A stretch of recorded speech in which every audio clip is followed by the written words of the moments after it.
বিশুদ্ধ আকীদা এবং আমলের গুরুত্ব, এই বিষয়টা নিয়ে আপনাদের সামনে আলোচনা করবো ইনশাআল্লাহ। বাজারে যাওয়ার একটা দোয়া আছে, পড়েন আপনারা, লা ইলাহা ইল্লাল্লাহু ওয়াহদাহু লা শারীকা লাহু লাহুল মুলকু ওয়া লাহুল হামদু ওয়া হুয়া আলা ইউহয়ি ওয়া ইউমীতু বিয়াদিহিল খায়রু ওয়া হুয়া আলা কুল্লি শাইইন কাদির। এই দোয়াটি বাজারে ঢোকার সময় যদি কেউ পড়ে, রাসূলুল্লাহ সাল্লাল্লাহু আলাইহি ওয়াসাল্লাম বলছেন তার 10 লক্ষ পাপকে আল্লাহ ক্ষমা করে দিবেন। 10 লক্ষ নেকি আল্লাহ তার আমলনামায় বৃদ্ধি করে দিবেন। 10 লক্ষ মর্যাদা আল্লাহ বাড়িয়ে দিবেন। জান্নাতে আল্লাহ তার জন্য একটা ঘর তৈরি করবেন।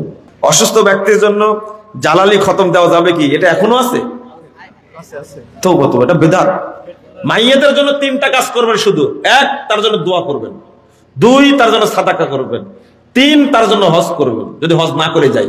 4, তিনি যদি ফরজ সিয়াম কাজা করে যান তাহলে এটা পালন করবেন। এছাড়া আর কোনো আমল নাই। জোহরের নামাজ কত রাকাত পড়তে হবে? যদি 12 রাকাত তাহলে কিভাবে পড়তে হবে? জোহরের সালাত ফরজ হলো 4 রাকাত। ফরজ কয় রাকাত? 4 রাকাত। পূর্বে 4 রাকাত সুন্নাত। আপনি একসঙ্গে পড়তে পারেন, 2 রাকাত করে পড়তে পারেন। পরে 2 রাকাত সুন্নাত পড়বেন, তারপরে আরো 2 রাকাত নফল পড়া যেতে পারে, হাদিস সহিহ। কোরআন তেলাওয়াত শেষে কি বলতে হবে? কোরআন তেলাওয়াত শেষে বলতে হবে সুবহানাকা আল্লাহুম্মা বিহামদিক আশহাদু আল্লা ইলাহা ইল্লা আনতা আস্তাগফিরুকা ওয়া আতুবু ইলাইকা। এটা হাদিস। সাদাকাল্লাহুল আযীম, সাদাকাল্লাহুল আযীম বললে কোরআন তেলাওয়াতের নেকি বাতিল হয়ে যাবে, কারণ এটা বিদআত। আপনি একটা কথা আজকে শুনে রাখেন, সবাই তো শুনছে। 80 বছর বয়সে আমল করতে করতে এই আমলের মধ্যে একটা বিদআত থেকে গেছে। কয়টা?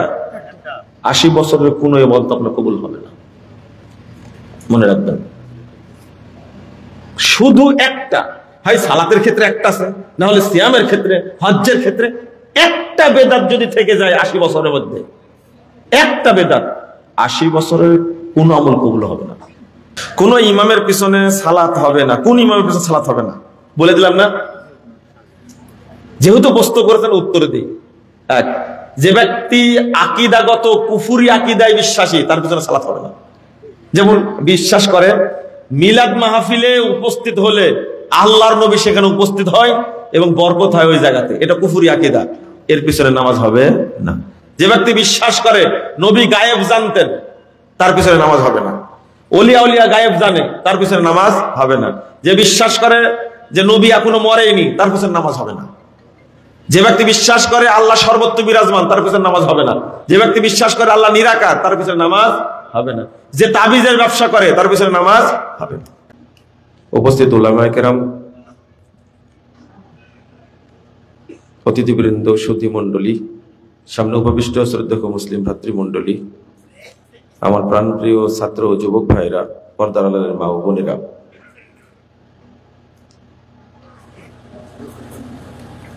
সকলকে আন্তরিক অভিনন্দন ও মোবারকবাদ জানাচ্ছি। আল্লাহর কাছে দোয়া করছি আল্লাহ যেন আজকের এই মাহফিলকে কবুল করে নেন, আমিন। যারা আয়োজন করেছেন এবং আমরা যারা অংশগ্রহণ করেছি, আল্লাহ রাব্বুল আলামিন যেন আমাদের সকলকে ক্ষমা করে দেন, আমিন। এবং আল্লাহ যেন আমাদের সকলকে জান্নাতুল ফেরদাউসের মেহমান হিসেবে কবুল করে নেন, আমিন। এই সাতক্ষীরা এই জায়গায় এর আগে একবার এসেছিলাম। আমাদের আলবারাকা গ্রুপ বলবো, এই ভাইদের আপনারা যখন মারা গেলেন তখন জানাজা অংশগ্রহণ করতে পারেননি, কিন্তু কবর জিয়ারত করতে এসেছিলাম। মসজিদটা দেখে খুব ভালো লাগছে, তখন কমপ্লিট ছিল না, টাইলস দেওয়া হয়েছে। আমি দোয়া করি আল্লাহ রাব্বুল আলামিন যেন তাদেরকে কবুল করে নেন, আমিন। আল্লাহ যেন ভুল ত্রুটি ক্ষমা করে দেন, আমিন। আল্লাহ যেন তাদের কবরকে জান্নাতের বাগিচা হিসাবে পরিণত করে দেন, আমিন। বন্ধুরা আমার, রাত কি বেশি হয়ে গেছে আপনাদের এখানকার তুলনায়? আলোচনা বুঝবেন তো ইনশাল্লাহ? প্রথম দোয়া করি আল্লাহ রাব্বুল আলামিন যেন এই এলাকায় তাওহীদের আলো জ্বালিয়ে দেন, আমিন। যারা দিন বুঝে না, আল্লাহ যেন তাদেরকে দিন, তাওহীদ, আকীদা, মানহাজ বুঝার তৌফিক দান করেন, আমিন। বিশুদ্ধ আকীদা এবং আমলের গুরুত্ব, এই বিষয়টা নিয়ে আপনাদের সামনে আলোচনা করবো ইনশাআল্লাহ। ওয়া মা তাওফীকি ইল্লা বিল্লাহ, আলাইহি তাওয়াক্কালতু ওয়া ইলাইহি উনীব। আশা করি আপনারা উপকৃত হবেন ইনশাআল্লাহ। যারা দোকানে আছেন, রাস্তায় আছেন, তাদেরকে বলবো অল্প সময় আল্লাহকে সাদাকা দেওয়ার জন্য আপনারা এখানে এসে বসে আলোচনা শুনুন। রাসূলুল্লাহ সাল্লাল্লাহু আলাইহি ওয়াসাল্লাম বলেছেন, মা জালাসা কওমুন ইয়াযকুরুনাল্লাহ, কিছু মানুষ যখন এক জায়গায় বসে আল্লাহকে জানতে চায়, দিন শিখতে চায়, ইল্লা নাদাহুম মুনাদিম মিনাস সামা, তখন আল্লাহ তাদেরকে আসমান থেকে ডাক দেন। তা আল্লাহ কোথায় আছেন? ইউনাদি মুনাদি মিনাস সামা। এই হাদিস এর আগে অনেকবার শুনেছেন। যখন মাইয়িতকে কবরে বসানো হয় এবং প্রশ্নের যখন উত্তর দিতে পারে, তখন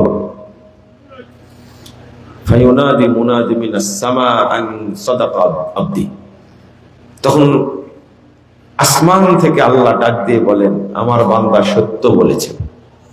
তাহলে আল্লাহ কোথায় আছে? পরিষ্কার হলো? এই হাদিসগুলো আমরা পড়ি, কিন্তু অনুবাদও করি, কিন্তু মানুষকে বুঝতে দেয় না।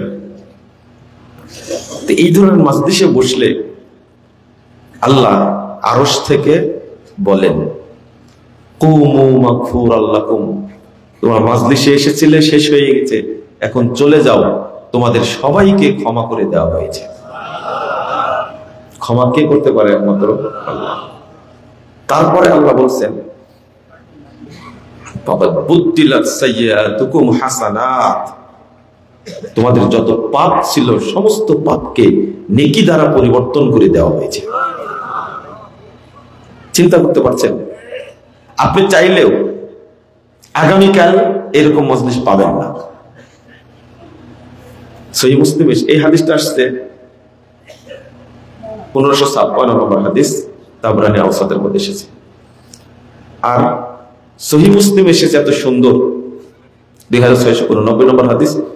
আল্লাহ রাসূল বলছেন, যখন এই উপস্থিত মাজলিসের লোক সম্পর্কে আল্লাহর কাছে রিপোর্ট দেন ফেরেশতারা, তখন আল্লাহ বলেন, উশহিদুকুম আন্নী ক্বাদ গফারতু লাহুম, তোমাদেরকে সাক্ষী রেখে বলছি, মাজলিসে যারা অংশগ্রহণ করেছে আমি তাদেরকে ক্ষমা করে দিয়েছি, ক্ষমা করে দিয়েছি। ওয়া আ'তাইতুহুম মা সালু, আর এখানে এসে তারা আমার কাছে যা চেয়েছে আমি তাদেরকে তাই দিয়ে দিয়েছি। কিছু চাননি আপনারা? কি চেয়েছেন? আমি কিন্তু চেয়েছি যে আল্লাহ তুমি আমাদের মাফ করে দাও আর আমাদের জান্নাতুল ফেরদাউসের জন্য কবুল করে নাও। কিন্তু আপনারা কি পেয়েছেন? চান না। চেয়েছেন কি? আপনারা শুধু আমিন বলেছেন না। এই ধরনের মাজলিসে এসে দোয়া করতেই থাকবেন। আল্লাহর কাছে যে যত চায় আল্লাহ তার প্রতি তত খুশি হন। কিন্তু আপনার কাছে একবার চাইলে কি রাগ করেন, কিন্তু আল্লাহর কাছে চাইলেই বেশি খুশি হন। আপনি চাইতেই থাকবেন। আল্লাহ কি বলছেন? ওয়া আ'তাইতুহুম মা সালু, আর তারা আমার কাছে যা চেয়েছে আমি তাদেরকে তাই দিয়ে দিয়েছি। তারপরে বলছেন ওয়া আজারতুহুম মিম্মাস্তাজাবু, আল্লাহ বলছেন শোনো ফেরেশতারা, তারা এখানে এসে যে শ্রম দিয়েছে, সময় দিয়েছে, কষ্ট করেছে, এর বিনিময়ে আমি তাদেরকে পূর্ণ নেকি দান করলাম। তাহলে কয়টা কথা বললেন? ভুলে গেছেন। মাজলিসে উপস্থিত হওয়ার কারণে আল্লাহ বলছেন, তোমাদের সবাইকে আমি ক্ষমা করে দিয়েছি, তোমাদের পাপগুলোকে নেকি দ্বারা পরিবর্তন করে দিয়েছি, তোমাদের দোয়া আমি কবুল করেছি, তোমাদের যা শ্রম গেছে আমি পূর্ণ নেকি দান করেছি। ফেরেশতারা বলে, ইয়া রব ফীহিম ফুলান আব্দুল কাত্তার, আল্লাহ শুনেন, এদের মধ্যে যে একজন ব্যক্তি এসে বসে গেছে, লোকটা বড় পাপী, খুব খারাপ নিকৃষ্ট মানুষ, আপনি কি তাকেও মাফ করে দিবেন? ইন্নামা মাররা জালাসা, ইন্নামা মাররা জালাসা মাহু। লোকটা এদিক দিয়ে ঘুরে বেড়াচ্ছিল, এই মানুষগুলো দেখে সে এসে বসে পড়েছে। সে দিন শিখতে আসেনি, আপনাকে জানতেও আসেনি, আপনি কি তাকেও মাফ করবেন? ফেরেশতারা তো জানে কে বদের হাড্ডি, জানে না? দুই কাঁধে আছে না? তাই বলছে যে আল্লাহ, এই লোকটা খুবই খারাপ, যারা বসে আছে তারা ভালো মানুষ, কিন্তু একটা লোক এখানে বসে গেছে নিকৃষ্ট মানুষ। অভিযোগ শুনে আল্লাহ বলছেন, ওয়ালাহু গফারতু, আমি ওকেও মাফ করে দিলাম। এটা মাজলিসের বরকত। আল্লাহ বলছেন এরপরে, হুমুল জুলাসা, ফেরেশতারা শোনো, তারা এমন কিছু মানুষ এখানে বসে আছে, তারা আমার কাছে এত প্রিয়, লা ইয়াশকা বিহিম জালিসুহুম, এর মধ্যে সে যেই বসবে আমি তাকেই মাফ করে দেব।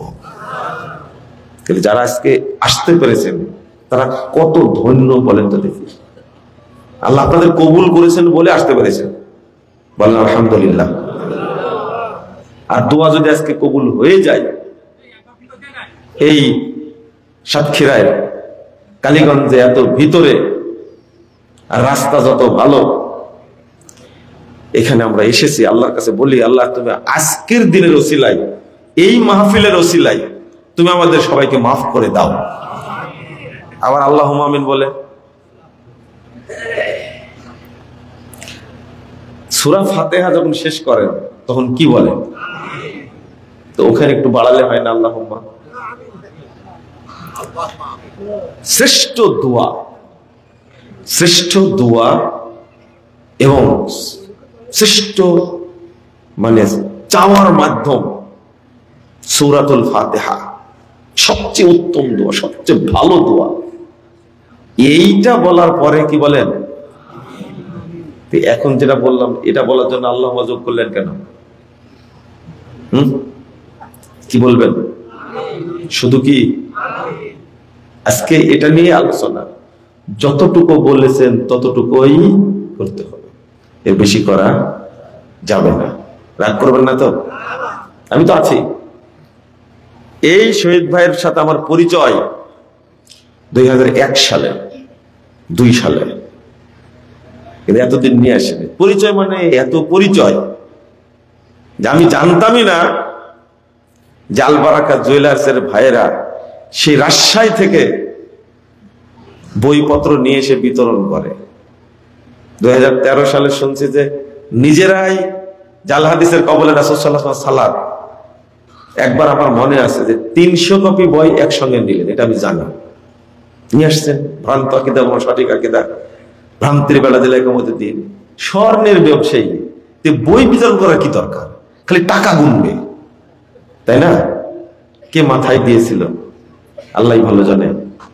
এই কাজগুলো করতেন, গোপনই ছিল, আজকে মনে প্রকাশ করে দিলাম, তাই না? প্রকাশ আমি করে দেইনি, আল্লামা দেওয়ান হোসেন সাইদি সাহেব করে দিয়েছেন, তাই আমরাও করে দিলাম। সাইদি সাহেব পরে পড়েছেন, কিন্তু সাতক্ষীরাবাসী আগে পড়েছে। তো আজকে শুধু পরিচয় না, এতটুকু বললাম, অনেকদিন আগের পরিচয়। আপনারা সঠিকটা বুঝবেন এবং সঠিকটা আমল করার চেষ্টা করবেন, ইনশাআল্লাহ করবেন তো? এই যে বলছি আমি বলে চলে যাব, আমাকে আর পাবেন না, এমনটা কি হওয়া সম্ভব? হ্যাঁ, সম্ভব না। আর যতগুলো ক্যামেরা সেট করা আছে এখানে, আমি কোনো জিনিস যদি গোপন করে ভুল বলি তাহলে কেউ ছেড়ে দিবে আমাকে? এখানে কয়টা ক্যামেরা, যারা আমার ভুল ধরবে তারা কোটি কোটি মানুষ অপেক্ষা করছে, স্লিপটা টান হলেই ধরবো ওকে। মিডিয়ার যুগ না, ফেসবুকে ছেড়ে দিবে। আস্থা রাখেন তাহলে, আমি কি গোপনে কোনো কথা বলছি? কিন্তু আমার একটা দাবি থাকে, আপনারা বিচার করবেন দলিল দ্বারা, ইট দিয়া করেন কেন? বুঝলেন কথা? গালি দিয়া করেন কেন? তবে গালি দিলেও ভালো, শুনেই তো গালি দিচ্ছেন। আর যারা না শুনেই গালি দেয় তাহলে কেমন করে, তাই না? আপনি গালি দেন আর আমি আপনার জন্য দোয়া করি, আল্লাহ তুমি আমাদের ভাইদেরকে হেদায়েত দান করো। আমি দোয়া করি গোপনে আল্লাহর কাছে, আল্লাহ যারা তাওহীদ বুঝে না, আকীদা বুঝে না, তুমি তাদেরকে বুঝার তৌফিক দান করো। যারা শিরক বিদআত করছে, খারাপ আমল করছে, আল্লাহ তুমি তাদেরকে হেদায়েত দান করো। এটা তো আমি বলি, এই যে প্রকাশ্যে বলেছি, আমরা গোপনেও আল্লাহকে বলি। একদিন তো দোয়া আল্লাহ কবুল করবেন ইনশাআল্লাহ। কবুল না হলে এখানে মসজিদ কেমন হয়েছে? কারো না কারো দোয়া আল্লাহ তো কবুল করেছেন, তাই না? কেউ চিন্তা করেছে আজ থেকে 20 বছর পূর্বে যে এখানে মসজিদ হবে, এরকম কেউ চিন্তাও করেনি। আল্লাহ একজনকে কবুল করে নিয়েছে, হয়ে গেছে। এখন বড় হতেই থাকবে ইনশাআল্লাহ। শরীয়ত বিষয়ে আমি এবং আপনি নতুন কোনো কথা বলার অধিকার রাখি না। রাসূল সাল্লাল্লাহু আলাইহি সাল্লাম তিনি নিজেও রাখেননি, তাহলে আমি কিভাবে রাখি না। এক। 2 নম্বর একটা বিষয় আপনাকে মনে রাখতে হবে, সেটা হলো যুগ যুগ ধরে শয়তান আপনার পিছনে লেগে থাকবে, আর শয়তান আপনাকে পথভ্রষ্ট করার চেষ্টা করেই যাবে। তাহলে আমাকে সচেতন থাকতে হবে না? যেমন 2-3টা হাদিস বলবো, একটু মনোযোগ দিয়ে লক্ষ্য করুন। তার আগে 2টা কোরআনের আয়াত বলবো। আল্লাহ বলেছেন আমিলাতুন নাসিবা, সূরা গাশিয়ার আয়াত না? বহু আমলকারী ব্যক্তি আমল করতে করতে ক্লান্ত হয়ে গেছে, মানে হাঁপিয়ে ওঠা, বুঝেন তো, একবারে ক্লান্ত শান্ত হয়ে গেছে। তাসলা নারান হামিয়া, এই লোকগুলো উত্তপ্ত জ্বলন্ত জাহান্নামে নিক্ষিপ্ত হবে। এটা কিন্তু আল্লাহর ভাষা। কার ভাষা? আল্লাহর ভাষা। আল্লাহ বলছেন বহু আমলকারী আমল করতে করতে ক্লান্ত হয়ে গেছে। মনে করেন আপনার বয়স 90 হয়ে গেছে। কত? 90। আমলও করছেন আপনি, আর কত করবেন? এখন আর মাজাটা শাট করতে পারেন না, মাজা হেলে বসে দাঁড়িয়ে চেয়ারে বসে সালাত পড়েন, তাহলে হাঁপিয়ে যান আপনি সালাত করতে করতে। কিন্তু আল্লাহ বলেছেন তাসলা নারান হামিয়া, জাহান্নামে নিক্ষিপ্ত হবে। 23 নম্বর আয়াত সূরা ফুরকান, আল্লাহ বলেছেন ওয়াকাদিমনা ইলা মা আমিলু মিন আমালিন ফাজআলনাহু হাবাআম মানসুরা। তারা যে আমলগুলো করেছে, এই আমলগুলো আমি আল্লাহ দেখার জন্য অগ্রগামী হব, আমি দেখব, যাচাই করব। কে বলছেন? কিয়ামতের মাঠে আপনি আল্লাহর সামনে দাঁড়াবেন না, আল্লাহ তো আপনাকে যাচাই করবে। ফাজআলনাহু হাবাআম মানসুরা, আল্লাহ বলছেন সব আমল আমি ধ্বংস করে দেব, সব নষ্ট করে দেব। আচ্ছা, আল্লাহর কাজ কি আমল নষ্ট করে দেওয়া না বাড়ানো? বাড়ানো। তাহলে নষ্ট করবেন কেন? আল্লাহ রাসূল সাল্লাল্লাহু আলাইহি ওয়াসাল্লাম বলেছেন মান হাম্মা বিআমালিন ফালাম ইয়ামালহা কাতাবাহাল্লাহু লাহু হাসানাতান কামিলা। 6491 নম্বর হাদিস, সহিহ বুখারীর মধ্যে এসেছে। আল্লাহ রাসূল বলেছেন যে বান্দা যখন একটা আমল করার ইচ্ছা করে, আর আমলটা যদি না করে, ইচ্ছা করে যে তাহাজ্জুদ পড়বো কিন্তু রাতে উঠতে পারেনি, আল্লাহ তার জন্য পূর্ণ নেকি দান করবেন। ওয়ামান হাম্মা বিআমালিন ফায়ামালহা কাতাবাল্লাহু লাহু আশরা হাসানাত ইলা 700 দিফিন ইলা আযআফিন কাসীরা। আল্লাহ রাসূল বলছেন, আর কেউ যদি একটা আমল করার ইচ্ছা করে, আমলটা যদি করে ফেলে, আল্লাহ তার জন্য 10 নেকি লিখবেন, 10কে 700 পর্যন্ত বাড়াবেন, 700কে তিনি অসংখ্য গুণে গুণান্বিত করবেন। তাহলে আল্লাহ আমল নষ্ট করতে চায় না, আল্লাহ কি করতে চান? বাড়াতে চান। আপনি কোরআনের একটা আয়াত পড়লেন, নিম্নে নেকি পেলেন 10, যদি আয়াতটা যত্ন সহকারে পড়েন আগ্রহের সাথে, পাবেন 700। যদি আপনার বেশি ঈমান থাকে, আল্লাহ খুশি হয়ে 700কে অসংখ্য গুণে গুণান্বিত করবেন। কোরআনের একটা আয়াত পড়লে নিম্নে নেকি হবে কত? 10। তাহলে বাড়াচ্ছেন কত? 10 কে আল্লাহ কত বাড়াবেন? 700। 700 কে আল্লাহ কত বাড়াবেন? অসংখ্য গুণ বাড়াবেন। এই জন্য একটা নেকি যদি কারো থাকে কিয়ামতের মাঠে, কয়টা? একটা। রাসূল সাল্লাল্লাহু আলাইহি ওয়াসাল্লাম বলছেন, মান কানাত লাহু হাসানা, 98 নম্বর হাদিস তাবরানী কাবিরের মধ্যে এসেছে, যার একটা নেকি আল্লাহর কাছে কবুল হবে, একটা, দাখালাল জান্নাহ, সেও জান্নাতে প্রবেশ করবে। তো নেকির মূল্য আল্লাহর কাছে কত, কিন্তু আল্লাহ যে ধ্বংস করে দিচ্ছে, তাহলে এইগুলো কোন আমল? তাহলে বোঝা যাচ্ছে কিছু মানুষ এমন আমল করবে যে আমলগুলোকে আল্লাহ নষ্ট করে দিবে। বোঝা গেল না? বোঝা গেল তো? আরেকটা হলো, আমরা আমলের মধ্যে সবচেয়ে গুরুত্বপূর্ণ আমল বলি কোনটা? সালাত, তাই না? সালাত, সালাত তো আদরের সাথে করি, আমরা আদায় করি। আল্লাহ রাসূল সাল্লাল্লাহু আলাইহি ওয়াসাল্লাম সেই সালাত সম্পর্কে বলছেন। আগে আল্লাহর কথা বলি, সূরা মারিয়াম 59 নম্বর আয়াত।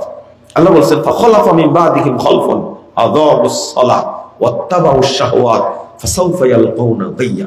দেখেন, মুসল্লির কথা বলছি আমি, যারা বেনামাজি আমি তাদের কথা বলিনি, যারা মুসল্লি তাদের কথা বলছে। আল্লাহ বলছেন তারা হলো মরিচিকা, অপদার্থ, ব্যর্থ। আযাবুস সালাহ, যারা সালাত নষ্ট করে, ওয়াত্তাবাউশ শাহওয়াত, এবং প্রবৃত্তির অনুসরণ করে, ফাসাউফা ইয়ালকাউনা গায়্যা, তারা খুব তাড়াতাড়ি জাহান্নামের তলদেশে নিক্ষিপ্ত হবে। এখানে আমার কথা না আল্লাহর কথা? আল্লাহর কথা। আল্লাহ বলেছেন, ফাওয়াইলুল লিল মুসাল্লিন, মুসল্লিদের জন্য ওয়াইল। আমি আগে মুটের উপরে সব আমলকে বললাম আল্লাহ ধ্বংস করে দিবেন। এবার ধরেছি একটা আমল, কি? সালাত ধরেছি। এই সালাতটা বুঝালে আপনার কাছে পরিষ্কার হবে। দেখেন আল্লাহ কি বলছেন, ফাওয়াইলুল লিল মুসাল্লিন, মুসল্লিদের জন্য ওয়াইল। ওয়াইল মানে কি? দুজক না, ওয়াইল মানে জাহান্নামের সেল। মনে থাকবে? ওয়াইল মানে কি? জাহান্নামের সেল। জেলের মধ্যে জেল, তার নাম সেল। জাহান্নামের সেলের নাম হলো ওয়াইল। আর এই জায়গাতে আল্লাহ রাখবেন কাদেরকে? মুসল্লিদেরকে, মুসল্লিদেরকে। তাহলে বোঝা যাচ্ছে নামাজ পড়লেই হয় না। এবার কি বোঝা গেছে? নামাজ পড়লেই কবুল হয় না। এই আয়াত প্রমাণ করে। এই আয়াতটা পড়ে সাহাবায়ে কেরাম অনুবাদ করতেন, ফাওয়াইলুল লিল মুনাফিকিন, যারা মুনাফিক মুসল্লি তাদের জন্য ওয়াইল। গায়্যা, ওয়াইল আর গায়্যা মানে হলো, ইবনে মাসউদ রাদিয়াল্লাহু আনহু বলছেন, ওয়াদিন ফি জাহান্নাম ইন্না লিল্লাহি ওয়া ইন্না ইলাইহি রাজিউন। ওয়াইলটা হলো জাহান্নামের একটা উপত্যকা, একটা দ্বীপ, একটা অঞ্চল, বাইদুল কার, যে জাহান্নামটা, যে সেলটা সবচেয়ে গভীর, সাধারণ জাহান্নামের চেয়ে বেশি গভীর। খবিসুদ্দম, যে জাহান্নামের খাবার হলো দুর্গন্ধযুক্ত পচা। হাসান বসরি রাদিয়াল্লাহু আনহু তিনি বলছেন, ওয়াদিন ফি জাহান্নাম, ওয়াইলটা হলো জাহান্নামের একটা অঞ্চল, একটা উপত্যকা, একটা দ্বীপ। মিন দামিন ওয়া কাইহিন, যেটা তৈরি করা হয়েছে দুইটা বস্তু দ্বারা, পচা রক্ত আর পচা পুঁজ দিয়ে এই জাহান্নাম তৈরি করা হয়েছে। তাহলে ওয়াইলটা কি আজকে বুঝতে পারলেন? হ্যাঁ, ওয়াইল এটা। এই জাহান্নামে থাকবে মুসল্লিরা। তাহলে বোঝা যাচ্ছে সব মুসল্লি জান্নাতে যাবে না।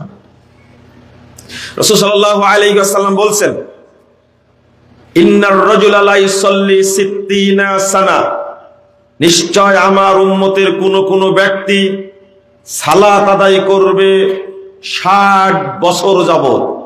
কত বছর? 60 বছর যাবত সালাত আদায় করবে। তাবরানী কি বলে, আত-তারগিব ওয়াত তারহিব, ইমাম আসবাহানির হাদিসের গ্রন্থ 2 নম্বর খণ্ডের 236 পৃষ্ঠা, 3 নম্বর খণ্ডের 236 পৃষ্ঠা। আল্লাহ রাসূল সাল্লাল্লাহু আলাইহি ওয়াসাল্লাম বলছেন, আমার উম্মতের বহু ব্যক্তি সালাত আদায় করবে 60 সানা, 60 বছর যাবত। মা তুকবালু লাহু সালাতুন, তার এক রাকাত সালাত কবুল হবে না। সালাত পড়ছে কত বছর যাবত? 60 বছর যাবত, কিন্তু এক রাকাতও, এক ওয়াক্ত সালাত কবুল হবে না। মা তুকবালু লাহু সালাতুন, সালাত কবুলই হবে না। আপনি কি বুঝতে পারছেন? তাহলে বোঝা যাচ্ছে সালাত পড়লেই কবুল হবে। আমার মনে হচ্ছে যে হাদিসগুলো শুনছেন আপনারা, জীবনে শুনেন এরকম হতে পারে।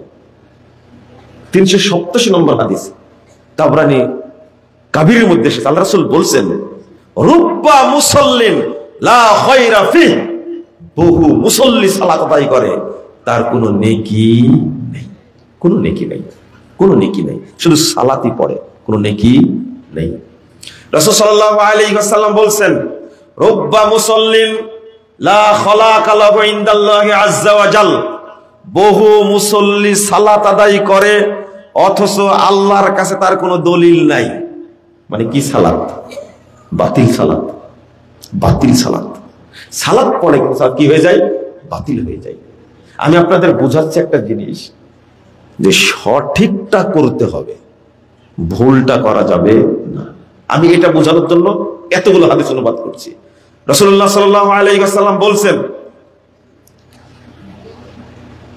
ইয়াতি আলান নাস জামান, মানুষের সামনে একটা যুগ আসবে, একটা সময় আসবে, ইয়াসতামিউনা ওয়া ইয়াসাল্লুনা ফিল মাসাজিদ, লোকেরা দলে দলে মসজিদে যাবে, সালাত আদায় করবে। আল্লাহ রাসূল বলেছেন, মুসান্নাফ ইবনে আবি শাইবা 30992 নম্বর হাদিস, ইয়াসতামিউনা ওয়া ইয়াসাল্লুনা ফিল মাসাজিদ, লোকেরা মসজিদে যাবে, দলে দলে সালাত আদায় করবে তারা। ওয়ালাইসা ফীহি মুমিন লা ইলাহা ইল্লাল্লাহ, কোন মসজিদে একজনও ঈমানদার খুঁজে পাওয়া যাবে না। তাহলে মুসল্লি আছে কিন্তু ঈমানদার নাই, কবুল হবে? এরা কারা? মুসল্লি কিন্তু বেঈমান, মুসল্লি কিন্তু কি বেঈমান, কবুল হবে তাহলে সালাত? কত হাদিস নেবেন? আল্লাহ রাসূলের সাহাবী হুযায়ফা রাদিয়াল্লাহু আনহু একজন ব্যক্তিকে মসজিদে নববীতে সালাত আদায় করতে গিয়ে দেখলেন, সালাত আদায় করছেন, জিজ্ঞেস করলেন, মুনযু কাম তুসাল্লি হাযিহিস সালাহ, নাসাইর মধ্যে এসেছে 1312 নম্বর হাদিস, মুনযু কাম তুসাল্লি হাযিহিস সালাহ, এই তুমি এইভাবে সালাত পড়ছো কত বছর যাবত? শোনো, তুমি এইভাবে সালাত পড়ছো কত বছর যাবত? লোকটা বলছে, মুনযু 40 আমা, শোনেন, আমি সালাত পড়ছি প্রায় 40 বছর যাবত। কত বছর? 40 বছর যাবত। হুযায়ফা রাদিয়াল্লাহু আনহু তাকে বলছেন, মা সাল্লাইতা মুনযু 40 সানা, তুমি 40 বছর যাবত সালাতই পড়োনি, তুমি 40 বছর যাবত সালাতই পড়োনি। তাহলে বোঝা যাচ্ছে 40 বছর, 70 বছর, 60 বছর মানুষ সালাত আদায় করবে, কিন্তু ওর মুসল্লি হিসাবে প্রমাণিত হবে না, আল্লাহর কাছে সে মুসল্লি না। কারণ কি? কারণগুলো শুনবেন না আপনারা, এটা তো বেশি দরকার, তাই না? খালি শোনালে হবে? কেন কবুল হচ্ছে না এটা দরকার না? এটাই দরকার। এইটা বোঝানোর জন্যই আমি জাল হাদিসের কবলে রাসূল সাল্লাল্লাহু আলাইহি ওয়াসাল্লাম সালাত বইটা আপনাদের দিয়েছিলাম 2013 সালে, কিন্তু লোড নিতে পারলেন না। কিন্তু এই বইটা পড়ে 2013 সালের 25শে ডিসেম্বর আল্লামা দেলাওয়ার হোসেন সাঈদী রাহিমাহুল্লাহ তিনি 9 পৃষ্ঠার পত্র দিয়েছিলেন আমাকে জেলখানা থেকে, ভুল সংশোধনে সফলতা আছে, ব্যর্থতা নেই, লজ্জারও কিছু নেই। শিরোনাম কি দেখেন?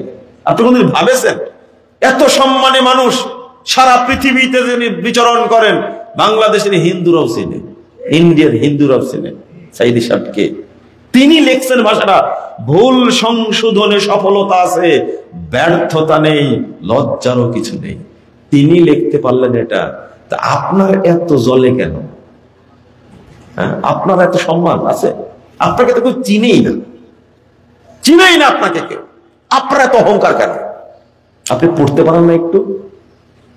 আমি তো আপনার বই পড়ি আমি।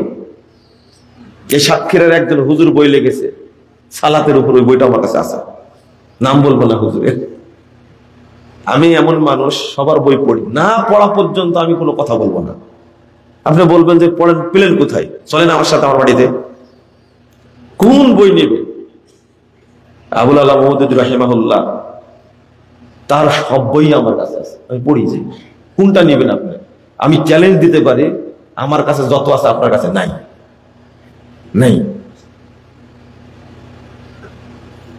আমার কাছে শাফি মাযহাবের বই আছে, হাম্বলি মাযহাবের বই আছে, মালিকি মাযহাবের বই আছে, আর হানাফি মাযহাবের মনে হয় আলহামদুলিল্লাহ সব বই আছে। আমি তো পড়ি, আপনি পড়েন না কেন? পড়লে আপনি জালে আটকে যাবেন, এই জন্য পড়েন না।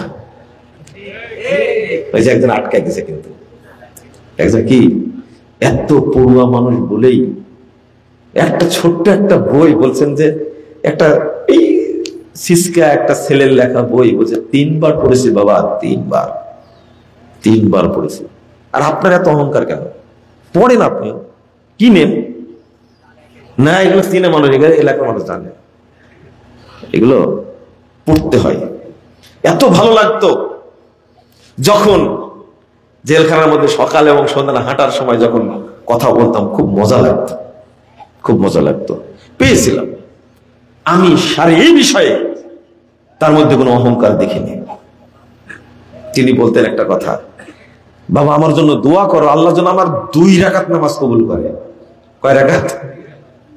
আমি বলতাম না, এই দোয়া করবো না, আল্লাহ যেন আপনার সব আমলই কবুল করে। ঘুরে বলতাম না, এত বড় দোয়া করতে হবে না। আমি তো আর বুঝিনি কেন বলছেন এটা। পরে হাদিসটা চোখে পড়লো, রাসূলুল্লাহ সাল্লাল্লাহু আলাইহি সাল্লাম বলছেন, আউয়ালু মা ইউসালুল আবদু ইউহাসাবু বিহি সালাতু, কাল কিয়ামতের মাঠে সর্বপ্রথম হিসাব নেওয়া হবে সালাতের। জিজ্ঞেস করা হবে সালাত সম্পর্কে। ফাইন কবিলা মিনহু কবিলা সাইরু আমালি, যদি সালাত কবুল হয়ে যায় তাহলে ওর যত আমল আছে সমস্ত আমল অটো কবুল হয়ে যাবে। হজ্জের হিসাব হবে না, সিয়ামের হিসাব নাই, যাকাতের হিসাব নাই, সালাত কবুল হয়েছে, সব কবুল হয়ে গেছে। এই জন্য বলতেন 2 রাকাত সালাত যেন কবুল হয়। আর আমি হাদিসগুলো অনুবাদ করলাম কি। এরপর আল্লাহ রাসূল বলছেন, ওয়াইন রুদ্দাত, যদি সালাত যদি বাতিল করে দেওয়া হয় কিয়ামতের মাঠে, আপনি নিয়ে গেলেন সালাত পড়ে আল্লাহর কাছে, সালাত যাচাই করে দেখলেন আল্লাহ বাতিল করে দিলেন। আগে বললেন না ফাজআলনাহু হাবাআম মানসুরা, আল্লাহ সব বলছেন আমি বাতিল করে দেব। আল্লাহই বলছেন ওয়াইন রুদ্দাত রুদ্দা আলাইহি সাইরু আমালি, সালাত যদি বাতিল হয়ে যায় তাহলে সমস্ত আমল তার উপরে নিক্ষেপ করা হবে। নিক্ষেপ করে এমন জোরে তার উপরে মারবেন, একবারে জাহান্নামের তলদেশে চলে যাবে। আপনি একটু চিন্তা করে দেখুন, রাসূল সাল্লাল্লাহু আলাইহি ওয়াসাল্লামের সাহাবী হুযায়ফা রাদিয়াল্লাহু আনহু ওই লোকটিকে বললেন, জিজ্ঞেস করলেন কত বছর সালাত আদায় করো? লোকটি বলল মুনযু 40 আমা, প্রায় 40 বছর যাবত সালাত পড়ছি। হুযায়ফা রাদিয়াল্লাহু আনহু এবার বলছেন, মা সাল্লাইতা মুনযু 40 আমা, তুমি 40 বছর যাবত সালাতই পড়োনি। মুনযু 40 সানা, তুমি 40 বছর যাবত সালাতই পড়োনি। হুযায়ফা রাদিয়াল্লাহু আনহু বলেই দিলেন 40 বছর যা করেছো এটা সালাতই না। শোনো, লাউ মিত্তা ওয়া আনতা তুসাল্লি হাযিহিস সালাত, শোনো শুধু 40 বছর না, তুমি যদি এইভাবে সালাত পড়ো মরা পর্যন্ত, তুমি যদি সালাত পড়ো এইভাবে মরা পর্যন্ত, মিত্তা আলা গায়রি ফিতরাতি মুহাম্মদ সাল্লাল্লাহু আলাইহি ওয়াসাল্লাম, তাহলে মুহাম্মাদের ফিতরাতের বাহিরে মারা যাবে। বলে নাউযুবিল্লাহ, আস্তাগফিরুল্লাহ। তাহলে সালাত পড়ে একজন বেদিন হয়ে যাবে। কি হয়ে যাবে? বেদিন হয়ে যাবে, সালাত পড়ে বেদিন। তা আমি তো আসলে বুঝাতে পারি না আপনাদেরকে। শুধু তাই, আল্লাহ রাসূল সাল্লাল্লাহু আলাইহি সাল্লাম একজন ব্যক্তিকে বলছেন, 757 নম্বর হাদিস, আবু হুরায়রা রাদিয়াল্লাহু আনহু বলছেন, আল্লাহ রাসূল মসজিদের কোণে বসে আছেন, একজন ব্যক্তি মসজিদে ঢুকে সালাত পড়লো, আল্লাহ রাসূলের কাছে সালাম দিল। রাসূল সাল্লাল্লাহু আলাইহি সাল্লাম বলছেন, ওয়া আলাইকাস সালাম, ওয়া আলাইকাস সালাম, তোমার উপরে শান্তি বর্ষিত হোক। ইরজি ফাসাল্লি, ফিরে যাও সালাত পড়ো। ফা ইন্নাকা লাম তুসাল্লি, তুমি সালাত পড়োইনি। আবার গেল সালাত পড়লো, আবার সালাম দিল, সেম একই কথা বললেন, ফিরে যাও সালাত পড়ো, তুমি সালাত পড়োইনি। আবার সালাত পড়লেন, এসে আবার বললেন, আল্লাহ রাসূল বলছেন ইরজি ফাসাল্লি ফা ইন্নাকা লাম তুসাল্লি। কয়বার হলো? 3 বার। এবার আল্লাহ রাসূলকে বলছেন ওয়াল্লাযী বা'সাকা বিল হক, ওই আল্লাহর কসম করে বলছি যিনি আপনাকে সত্য দিন নিয়ে পাঠিয়েছেন। মা উহসিনু গায়রাহু আল্লিমনি ইয়া রাসূলুল্লাহ, আল্লাহ রাসূল এর চেয়ে ভালো করে আমি আর পড়তে পারবো না, আমাকে আপনি শিক্ষা দিন। 2 রাকাত করে পড়লে কয় রাকাত পড়েছিল আপনি? 6 রাকাত। 3 রাকাত করে পড়লে 9 রাকাত। 4 রাকাত করে পড়লে কয় রাকাত? 12 রাকাত। কিন্তু রাসূল সাল্লাল্লাহু আলাইহি ওয়াসাল্লাম ভাষা কি ছিল? ফা ইন্নাকা লাম তুসাল্লি, তুমি কোনো দিনই সালাত পড়ো না। লাম আর মায়ের মাঝে পার্থক্য, লামটা হলো নাফি, জাহাত, একেবারে অস্বীকার, যা কোনোদিন করেনি। তো তুমি কোনোদিন সালাত পড়ো না, এটা আল্লাহ রাসূল বলছেন। রাসূল সাল্লাল্লাহু আলাইহি ওয়াসাল্লাম বলছেন, ঠিক আছে তো? হ্যাঁ, রাসূল সাল্লাল্লাহু আলাইহি ওয়াসাল্লাম দলিল তিনি বলেছেন তুমি সালাত পড়োইনি। তাহলে এটা তো বুঝলেন যে রাসূল সাল্লাল্লাহু আলাইহি ওয়াসাল্লামের যুগে আল্লাহ রাসূল একজন সাহাবী মসজিদে নববী আল্লাহ রাসূলের সামনে সালাত আদায় করছেন 3 বার। রাসূল বলছেন কি সালাত বাতিল, কি হয়েছে? বাতিল। এই জায়গায় এবার আসেন, আমি একটু একটু করে বুঝাই। তাহলে একটা জিনিস হলো সঠিক আর বেঠিক বলে বিষয় আছে, তাই না? আছে তো? এর চেয়ে ভালো করে যা বুঝাতে পারবো না আপনাদেরকে, এর চেয়ে ভালো করে আর বুঝাতে পারবো না, আমার সাধ্য অনুযায়ী আমি বুঝাই। আর একটা জিনিস বুঝাবো, দলিল আপনার কথা দলিল নয়, দলিল হলো শরীয়তের কথা। কি দলিল? বানোয়াট কথা কখনো দলিল হয় না। আমলে চলে যেটা, সেটা হলো দলিল। যার দলিল আছে সেটা হলো আমলে চলে, আর দলিল নাই ওটা কি আমল? বাতিল আমল। যেমন যেমন আল্লাহ রাব্বুল আলামিন আল্লাহ রাসূলকে লক্ষ্য করে বলেছেন, আপনাদের জন্য বলেছেন, সূরা হাক্কা 40, 45, 46 নম্বর আয়াত, ওয়ালাউ তাকাওয়ালা আলাইনা বা'দাল আকাবিল, যদি মুহাম্মদ নিজে কোনো কথা রচনা করত, তৈরি করত, লা আখাযনা মিনহু বিল ইয়ামিন, তাহলে আমি ডান হাত দিয়ে তাকে ধরে ফেলতাম। কে বলছেন? আল্লাহ। সুম্মা লা কাতা'না মিনহুল ওয়াতিন, অতঃপর তাকে কণ্ঠনালী কি এই যে কেটে আমি জবাই করে দিতাম একবারে। আল্লাহ বলছেন। মুহাম্মদ সাল্লাল্লাহু আলাইহি ওয়াসাল্লাম নিজের পক্ষ থেকে কোনো কথা বলতে পারেন কিচ্ছু বলেননি, তিনি শুধু রাসূল ছিলেন, বার্তাবাহক ছিলেন। আল্লাহ বলছেন, ইয়া আইয়ুহার রাসূল বাল্লিগ মা উনজিলা ইলাইকা মির রাব্বিক, 66 নম্বর আয়াত সূরা মায়েদা। হে রাসূল, আপনি তাবলীগ করুন, বাল্লিগ, আপনি তাবলীগ করুন, মা উনজিলা, যা নাজিল করা হয়েছে, ইলাইকা, আপনার প্রতি, মির রাব্বিক, আপনার রবের পক্ষ থেকে যেটা নাজিল করা হয়েছে তার তাবলীগ করুন। নিজে বানাতে পারবে না। মা উনজিলা, যা নাজিল করা হয়েছে, ইলাইকা, আপনার প্রতি, মির রাব্বিক, আপনার রবের পক্ষ থেকে, সেইটা পৌঁছে দিন। তাহলে রাসূলগণ কি নিজের কথা পৌঁছে দিয়েছেন? না, যা নাজিল হয়েছে আল্লাহর পক্ষ থেকে সেটা পৌঁছে দিয়েছেন। এইটাই আপনাকে বোঝার চেষ্টা করতে হবে, এইটা বোঝার চেষ্টা করতে হবে। আল্লাহ রাব্বুল আলামিন বলেছেন, ওয়া মা ইয়ানতিকু আনিল হাওয়া ইন হুয়া ইল্লা ওয়াহিয়ুহা, মুহাম্মদ নিজের পক্ষ থেকে সারি বিষয়ে কোনো কথা বলতে পারে না, যতক্ষণ ওহী নাজিল না হবে ততক্ষণ কিছু বলতে পারবে না। এখন আপনারা দলিল খুঁজবেন, তাই না? আল্লাহ রাসূল বলছেন 1718 নম্বর হাদিস সহিহ মুসলিম, মান আমিলা আমালান, কেউ যদি এমন কোন আমল করে, আমালান শব্দটা ইসমে নাকেরা, কোন আমল যদি করে, লাইসা, মান আমিলা আমালান লাইসা কি, লাইসা আলাইহি আমরুনা, ভালো করে, লাইসা আলাইহি আমরুনা, লাইসা আলাইহি আমরুনা, লাইসা আলাইহি আমরুনা, অর্থাৎ কেউ যদি এমন আমল করে যে আমলটা করার নির্দেশ আমাদের পক্ষ থেকে নেই, ফাওয়ারাদ, সেটা বাতিল। সেটা কি? বাতিল। তাহলে দলিল খুঁজে বের করতে হবে, তাই না? দলিল খুঁজে বের করতে হবে। উদাহরণ দেব, চুপচাপ থাকবেন, রেকর্ডিং হচ্ছে, যাচাই করবেন, আমি এটা চাই, যাচাই করবেন। হুজুর বলছে যে স্ত্রীর নিচের ঠোঁটে চুমু দিলে কবুল উমরা সওয়াব হয়। কিসের? যাদের ওয়াইফ নাই তারা খুব কষ্ট পাচ্ছেন মনে হয়, তাই না? কষ্ট পান, কিন্তু কথাটা কি এখানে, মানে মহিলারাও খুশি, হুজুরও খুশি, আপনারাও খুশি, কিন্তু দলিল দলিল কই? খুঁজে না, এমন দলিল না পাওয়া পর্যন্ত এই কথা বলা যাবে। আর যদি কেউ বানাই তাহলে কি হবে? তার ফাঁসি হওয়ার দরকার। কি হবে? ফাঁসি হওয়ার দরকার। কেন বানানো? নিজে নিজে কি বানানো যায়? শোনেন, 145 নম্বর হাদিস আবু দাউদের মধ্যে এসেছে, খুব ভালো করে শোনেন তো। রাসূল সাল্লাল্লাহু আলাইহি ওয়াসাল্লাম একদিন ওযু করছেন। কি করছেন? ওযু করছেন। তো মুখমণ্ডল ধুলেন, ধোয়ার পরে এক চুল্লু পানি নিয়ে দাঁড়ির নিচে দিচ্ছেন। কোথায়? দাঁড়ির নিচে। তো সাহাবীরা ভাবছেন যে এতগুলো দাড়ি এক চুল্লু পানিতে কি হবে, এইভাবে দিচ্ছে কেন, মানে এইভাবে মারছে কেন দাড়িতে? বুঝছেন কথা? এক চুল্লু পানি এইভাবে মারছে কি জন্য? রাসূল সাল্লাল্লাহু আলাইহি ওয়াসাল্লাম বুঝতে পেরে বলছেন, হাকাদা আমারানি রব্বি আযজা ওয়া জাল।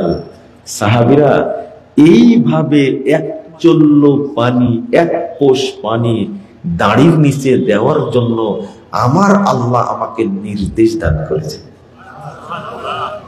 একটু পানি দিয়েছেন আল্লাহ রাসূল, এইটাও নিজের ইচ্ছায় না, কার নির্দেশে? আপনি কেমনে সুন্নাতকে ছোটখাটো বলেন, আমার তো বুঝে আসে না। এই যে এতটুকু দিয়েছেন পানি, এটাও নিজের ইচ্ছায় না, তো আপনি কিভাবে ভাবতে পারেন? 194 পৃষ্ঠার মধ্যে খুলবেন, তিরমিজির একটা হাদিস, মুহাম্মদ রাসূলুল্লাহ সাল্লাল্লাহু আলাইহি ওয়াসাল্লাম বারা ইবনে আযিব রাদিয়াল্লাহু আনহুকে দোয়া শিক্ষা দিচ্ছিলেন ঘুমানোর সময়। আল্লাহ রাসূল বলছেন, আমানতু বিনাবিয়িক আল্লাযী আরসালতা। বারা তুমি বলো, বারা ইবনে আযিব কল তুমি বলো, আমি ঈমান আনলাম ওই নবীর প্রতি যাকে আপনি পাঠিয়েছেন। তো বারা ইবনে আযিব রাদিয়াল্লাহু আনহু বলছেন, আমানতু বিরাসূলিক আল্লাযী আরসালতা। আমি ঈমান আনলাম ওই রাসূলের প্রতি যাকে আপনি পাঠিয়েছেন। বলেন তো রাসূল শিক্ষা দিচ্ছিল কি? কি? নবী। আর তিনি যোগ করেছেন কি? রাসূল। শুনেন শুনেন, আসলে নবী বড় না রাসূল বড়?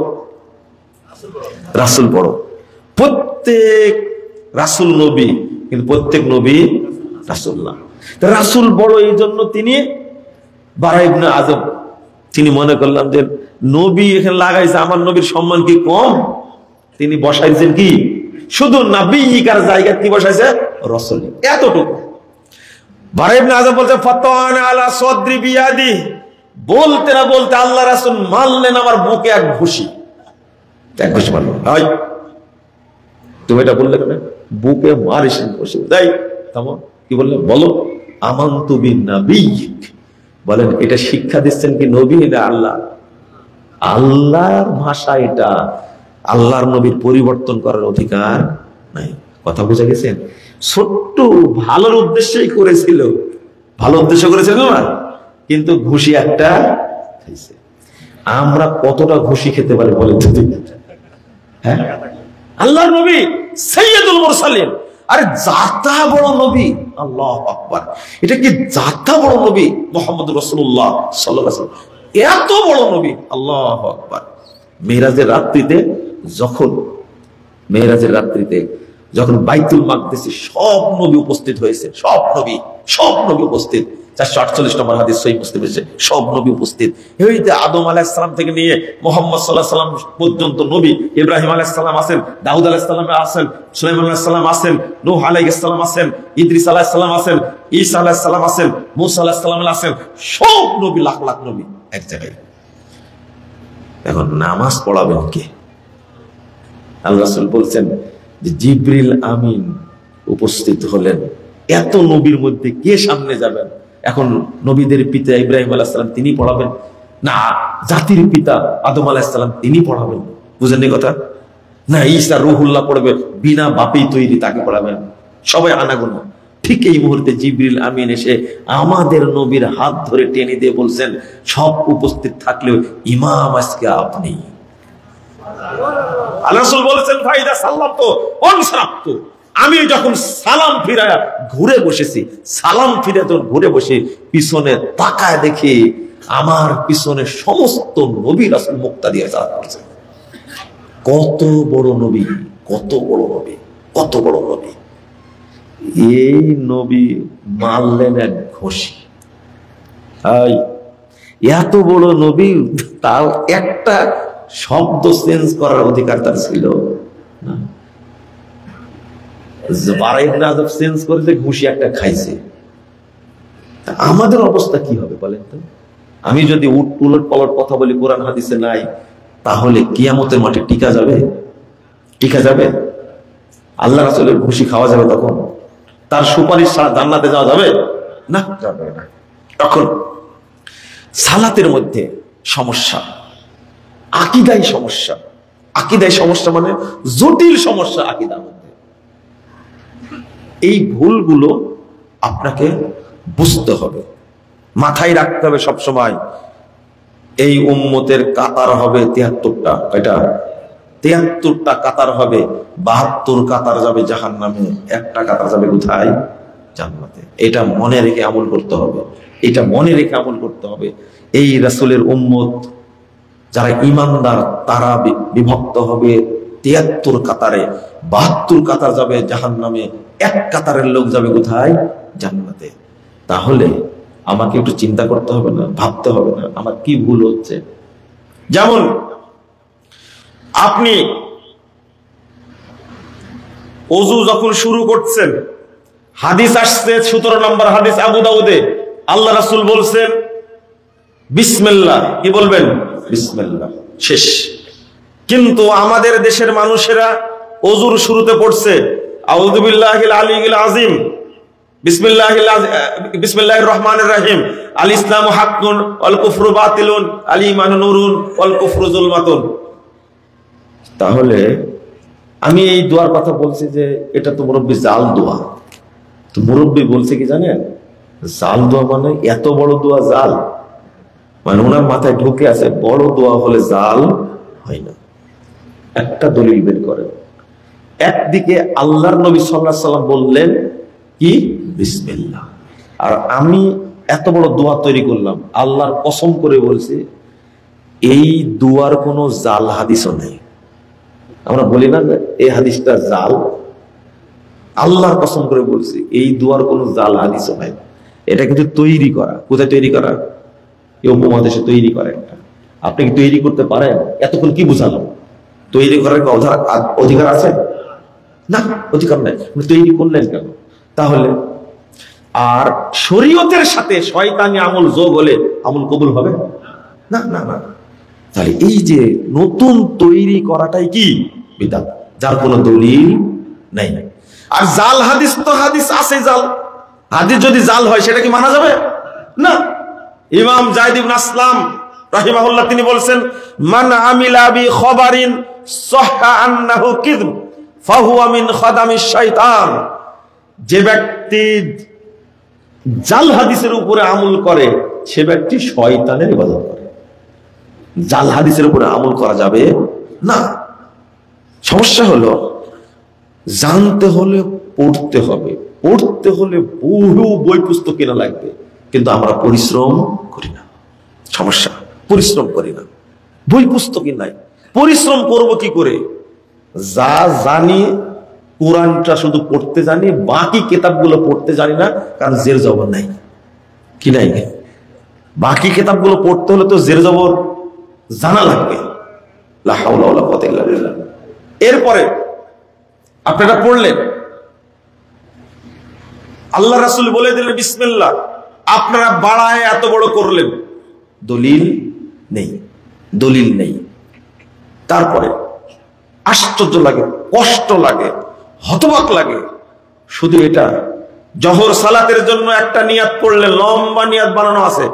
আসরের জন্য নিয়াত একটা, মাগরিবের জন্য নিয়াত একটা, এশার জন্য নিয়াত একটা, ফজরের জন্য একটা নিয়াত, জোহরের সুন্নাতের জন্য একটা, মাগরিবের সুন্নাতের জন্য এক নিয়াত, এশার সুন্নাতের জন্য এক নিয়াত। প্রত্যেকটা আলাদা আলাদা না? শোনেন শোনেন, আলাদা আলাদা। কিন্তু নবী কত সহজ করে দিয়েছেন। ছানাটা আপনি পড়বেন জোহরের সালাতে যেটা, আসরের সালাতে সেইটাই, আসরের সালাতে যেটা, মাগরিবের সালাতে কি সেটাই। সুবহানাকা আল্লাহুম্মা ওয়া বিহামদিকা তাবারাক আসমাকা এটা পড়েন, আল্লাহুম্মা বাঈদ বাইনি ওয়া বাইনা খাতা এটা পড়েন। সব সালাতের জন্য একটাই না? শরীয়ত করেছেন কত সোজা, আর আমরা করেছি কত কত কঠিন করে দিয়েছি। এত তাও কি ফরজ সালাতের এক নিয়াত, নফল সালাতের এক নিয়াত, সুন্নাতের এক নিয়াত, তারাবির এক নিয়াত, বেতরের এক নিয়াত, ঈদাইনের এক নিয়াত, জানাজার এক নিয়াত। মানুষ বিপদে পড়ে গেছে। যতগুলো নিয়াত, এতগুলো সূরা মুখস্থ করলে অনেক উপকার হতো না? দলিল নামাইতু আন উসাল্লিয়া আরবা রাকাতাম মিনাদ যুহরি, কি কি যেন বলে। আল্লাহু আকবার। যদি আপনি চিন্তা করেন, রাসূল পড়েননি, সাহাবীরা পড়েননি, তাবিরা পড়েননি, তাবে তাবিরা পড়েননি, আমার লাগবে কেন? আল্লাহ রাসূল বলেছেন আল্লাহ ইন্নামাল আমালু বিন্নিয়াত, নিয়াত করতে বলেছেন, নিয়াত কি পড়তে বলেছেন? হ্যাঁ, কিছু আছে মুখের আমল, কিছু আছে হাতের আমল, অঙ্গ প্রত্যঙ্গের আমল, আর কিছু আছে অন্তরের আমল। তাহলে নিয়াতটা কি মুখের আমল, হাতের আমল, অঙ্গ প্রত্যঙ্গের আমল না অন্তরের? মুখে বললেন কেন? নিয়াত আমলটা কোন জায়গায়? অন্তরের। এখন সেজদা কপালের আমল, তাই না? রুকু মাথা ঝোঁকানোর আমল। এটা যদি আপনি মন দিয়ে করেন হবে? মনে মনে করেন সেজদা করছে, কোয়ান্টাম মেথডের মধ্যে মনে মনে করেন, হবে না? হ্যাঁ, মনে মনে সেজদা করলেন, মনে মনে রুকু করলেন, এটা হবে? তাহলে মুখের আমল যেটা মুখ দিয়েই করতে হবে, অঙ্গ প্রত্যঙ্গের আমল যেটা অঙ্গ প্রত্যঙ্গ দিয়েই করতে হবে, অন্তরের আমল যেটা সেটা অন্তর দিয়েই করতে হবে। এটা স্পষ্ট কথা। আপনি বুঝলেন না কেন? বুঝবেন কি করে? কারণ ঢোকা রাখছে যায়। আল্লাহ রাব্বুল আলামিন বলছেন ইলাইহি ইয়াসাদুল কালিমুত তাইয়্যিব ওয়াল আমালুস সালিহ ইয়ারফাউহু, সূরা ফাতির 10 নম্বর আয়াত। আল্লাহর কাছে পৌঁছে কেবল সৎ আমল এবং পবিত্র কথা। যদি সালাতের মধ্যে শয়তানি আমল ঢোকে কবুল হবে? আরেকটা জিনিস আপনাদের বলি, সেটা আগেই বলেছি, প্রত্যেকটা যাচাই করবেন যেগুলো আমি বলছি। সেটা হলো এই যে অতিরিক্ত আমলগুলো তৈরি করেছে কে? বলেন তো, তৈরি করেছে কে? যেমন আমাদের তবলিগের ভাইরা যে পরিশ্রমটা করেন, আল্লাহু আকবার, আমার খুব মায়া লাগে, আশ্চর্য লাগে। এত পরিশ্রম করে। মনে করেন যে শীতের মধ্যে ফেব্রুয়ারি জানুয়ারিতে হয় ইজতেমা, এই যে কুয়াশা পড়ছে, বাতাস হচ্ছে, মাথায় একটা কি বুঝা, ডান হাতে একটা, বাম হাতে একটা নিয়ে চলছে, ঘাড়ে একটা চলছে, শীতের মধ্যে বয়স কম, বয়স কম। আমার কষ্ট হয়। যদি এই কষ্টটা একবারে সহি পথে হতো কতই না ভালো হতো, তাই না? কতই না ভালো হতো, কতই না ভালো হতো। কিন্তু ভাই আপনি বুঝেন যে তবলিগের এক মুফতি বই লিখেছেন, দেখেন আপনি চিন্তা করেন, বই লিখেছে যে মক্কায় সালাত আদায় করলে 1 লক্ষ গুণ বেশি নেকি হয়, আর টঙ্গীর মাঠে সালাত আদায় করলে 1 কোটি গুণ বেশি সালাত আদায়। আচ্ছা আপনারা বলেন তো, যার বিবেক আছে এই কথা কি সে লিখতে পারে? মক্কার দাম বেশি না, মক্কা হারামাই, সুবহানাল্লাহ, মক্কার মর্যাদা থাকলো। এই ভুলও যদি আপনার কানে না পড়ে, চোখে না পড়ে, আপনি কি আমল করবেন জীবনে? এই কথাটা কেন বানালো? 2 লেখছেন ফাজাইলে আমল, মানে 116 পৃষ্ঠা, বাংলাটা লিখছেন কি জানেন? যে ব্যক্তি 1 ওয়াক্ত সালাত জামাতের সাথে পড়বে তার নেকি হবে 3,35,54,432 গুণ। কত? 3,35,54,432 গুণ। সবই 32 গুণ। থামেন থামেন, এই যে কথাটা লেখা হলো, এর দলিল থাকতে হবে না? দলিল থাকতে হবে না? এটি সমস্যা। আরে আমি দলিল চাইলাম, তো বলছে এটাই দলিল। কি বুঝাবেন তাকে? এইগুলো করছে কে? যে ব্যক্তি বাইতুল আকসায় সালাত আদায় করবে, কোন জায়গায়? বাইতুল মাকদিসে সালাত আদায় করবে, এক সালাত আদায় করলে 62,50,00,000 নেকি হবে তার। ফাজাইলে হজ বই লিখে রাখছেন এটা, 62,50,00,000 দলিল আছে। আমার প্রশ্ন হলো যে এই যে ফজিলত, যেটা এত দারুণ দারুণ ফজিলত, দলিল। যে ব্যক্তি পড়বে লা ইলাহা ইল্লাল্লাহু আহাদান সামাদান লাম ইয়ালিদ ওয়া লাম ইউলাদ ওয়া লাম ইয়াকুল লাহু কুফুওয়ান আহাদ, কত নাকি হবে? কত? এই যে মুখস্থ আছে 20 লক্ষ। এই হাদিসটা হলো জাল হাদিস। কি হাদিস? পৃথিবীর সব মুহাদ্দিস বলে কিছু জাল। এই যে আছে জাল বললাম, এটা জাল হাদিস। অথচ সহিহ হাদিস যেগুলো, সেগুলো মানলে কি সমস্যা? যেমন ওটা কয় লক্ষ হলো? 20 লক্ষ। বাজারে যাওয়ার একটা দোয়া আছে, পড়েন আপনারা? লা ইলাহা ইল্লাল্লাহু ওয়াহদাহু লা শারীকা লাহু লাহুল মুলকু ওয়া লাহুল হামদু ওয়া হুয়া আলা ইউহয়ি ওয়া ইউমীতু বিয়াদিহিল খায়রু ওয়া হুয়া আলা কুল্লি শাইইন কাদির। এই দোয়াটি বাজারে ঢোকার সময় যদি কেউ পড়ে, রাসূলুল্লাহ সাল্লাল্লাহু আলাইহি ওয়াসাল্লাম বলেন তার 10 লক্ষ পাপকে আল্লাহ ক্ষমা করে দিবেন। 10 লক্ষ নেকি আল্লাহ তার আমলনামায় বৃদ্ধি করে দিবেন। 10 লক্ষ মর্যাদা আল্লাহ বাড়িয়ে দিবেন। জান্নাতে আল্লাহ তার জন্য একটা ঘর তৈরি করবেন। এটা তো সহিহ হাদিস, এটা নাই কেন? সনদ হাসান, তিরমিজির মধ্যে এসেছে। এইটা কেন নাই? আমার প্রশ্ন, বুঝেননি কথা? একটা সহিটা রাখুন একদিকে, আর জাল বা ভুয়া বা বানোয়ারটা রাখুন একদিকে। এই যে জামাতে নেকি, জামাতে সালাত আদায় করলে 3,25,00,000 নেকি হবে। আচ্ছা, এটা তো দলিলই নাই, কিন্তু আমি যেটা দলিল দিচ্ছি, আল্লাহ রাসূল সাল্লাল্লাহু আলাইহি ওয়াসাল্লাম বলছেন, 1203 নম্বর হাদিস আবু দাউদের মধ্যে এসেছে, আল্লাহ রাসূল বলছেন এক রাখাল সালাত মানে ছাগল চড়াতে চড়াতে পাহাড়ের উপরে গেছে। আল্লাহ রাসূল বলছেন ইয়া আজিবু রাব্বুকুম মিন রায়ে গনামিন ফি রাসে সাজিয়াতিন বিজাবাল। এই সাহাবীরা শোনো, তোমাদের ওই রাখালের উপরে আল্লাহ এত খুশি হয়েছে, ইউআজ্জিনু ওয়া ইউকিমুস সালাহ, এই রাখালটি উপরে উঠে আজান দিয়ে সালাত আদায় করছে। আল্লাহ তাআলা বলছেন উনজুরু ইলা আবদি, সারা পৃথিবীর আসমান জমিনে যত ফেরেশতা তাদেরকে লক্ষ্য করে বলছেন, ফেরেশতারা আমার ওই বান্দার দিকে তাকিয়ে দেখো, ইউআজ্জিনু বিস-সালাহ ওয়া ইউকিমু ওয়া ইয়াখাফু মিন্নি, এই রাখালটি আজান দিয়ে ইকামত দিয়ে সালাত আদায় করছে, আমাকে ছাড়া কাউকে ভয় করে না। গফারতু লি আবদি হাযা, আমি আমার এই বান্দার সমস্ত পাপ ক্ষমা করে দিলাম। ওয়া আদখালতুহুল জান্নাহ, এবং আমি তাকে জান্নাতে প্রবেশ করাই দিলাম। মরেইনি জান্নাতে চলে গেছে, মরেইনি জান্নাতে চলে গেছে। আচ্ছা, এই হাদিসটা ফজিলতপূর্ণ না? ফজিলতপূর্ণ না? তাহলে এটাও তো বলতে হবে। আমার কষ্ট হয়, আপনি সালাত পড়ছেন 70-80 বছর যাবত, কিন্তু মসজিদে ঢুকার আদব এখনো জানলেন না কেন?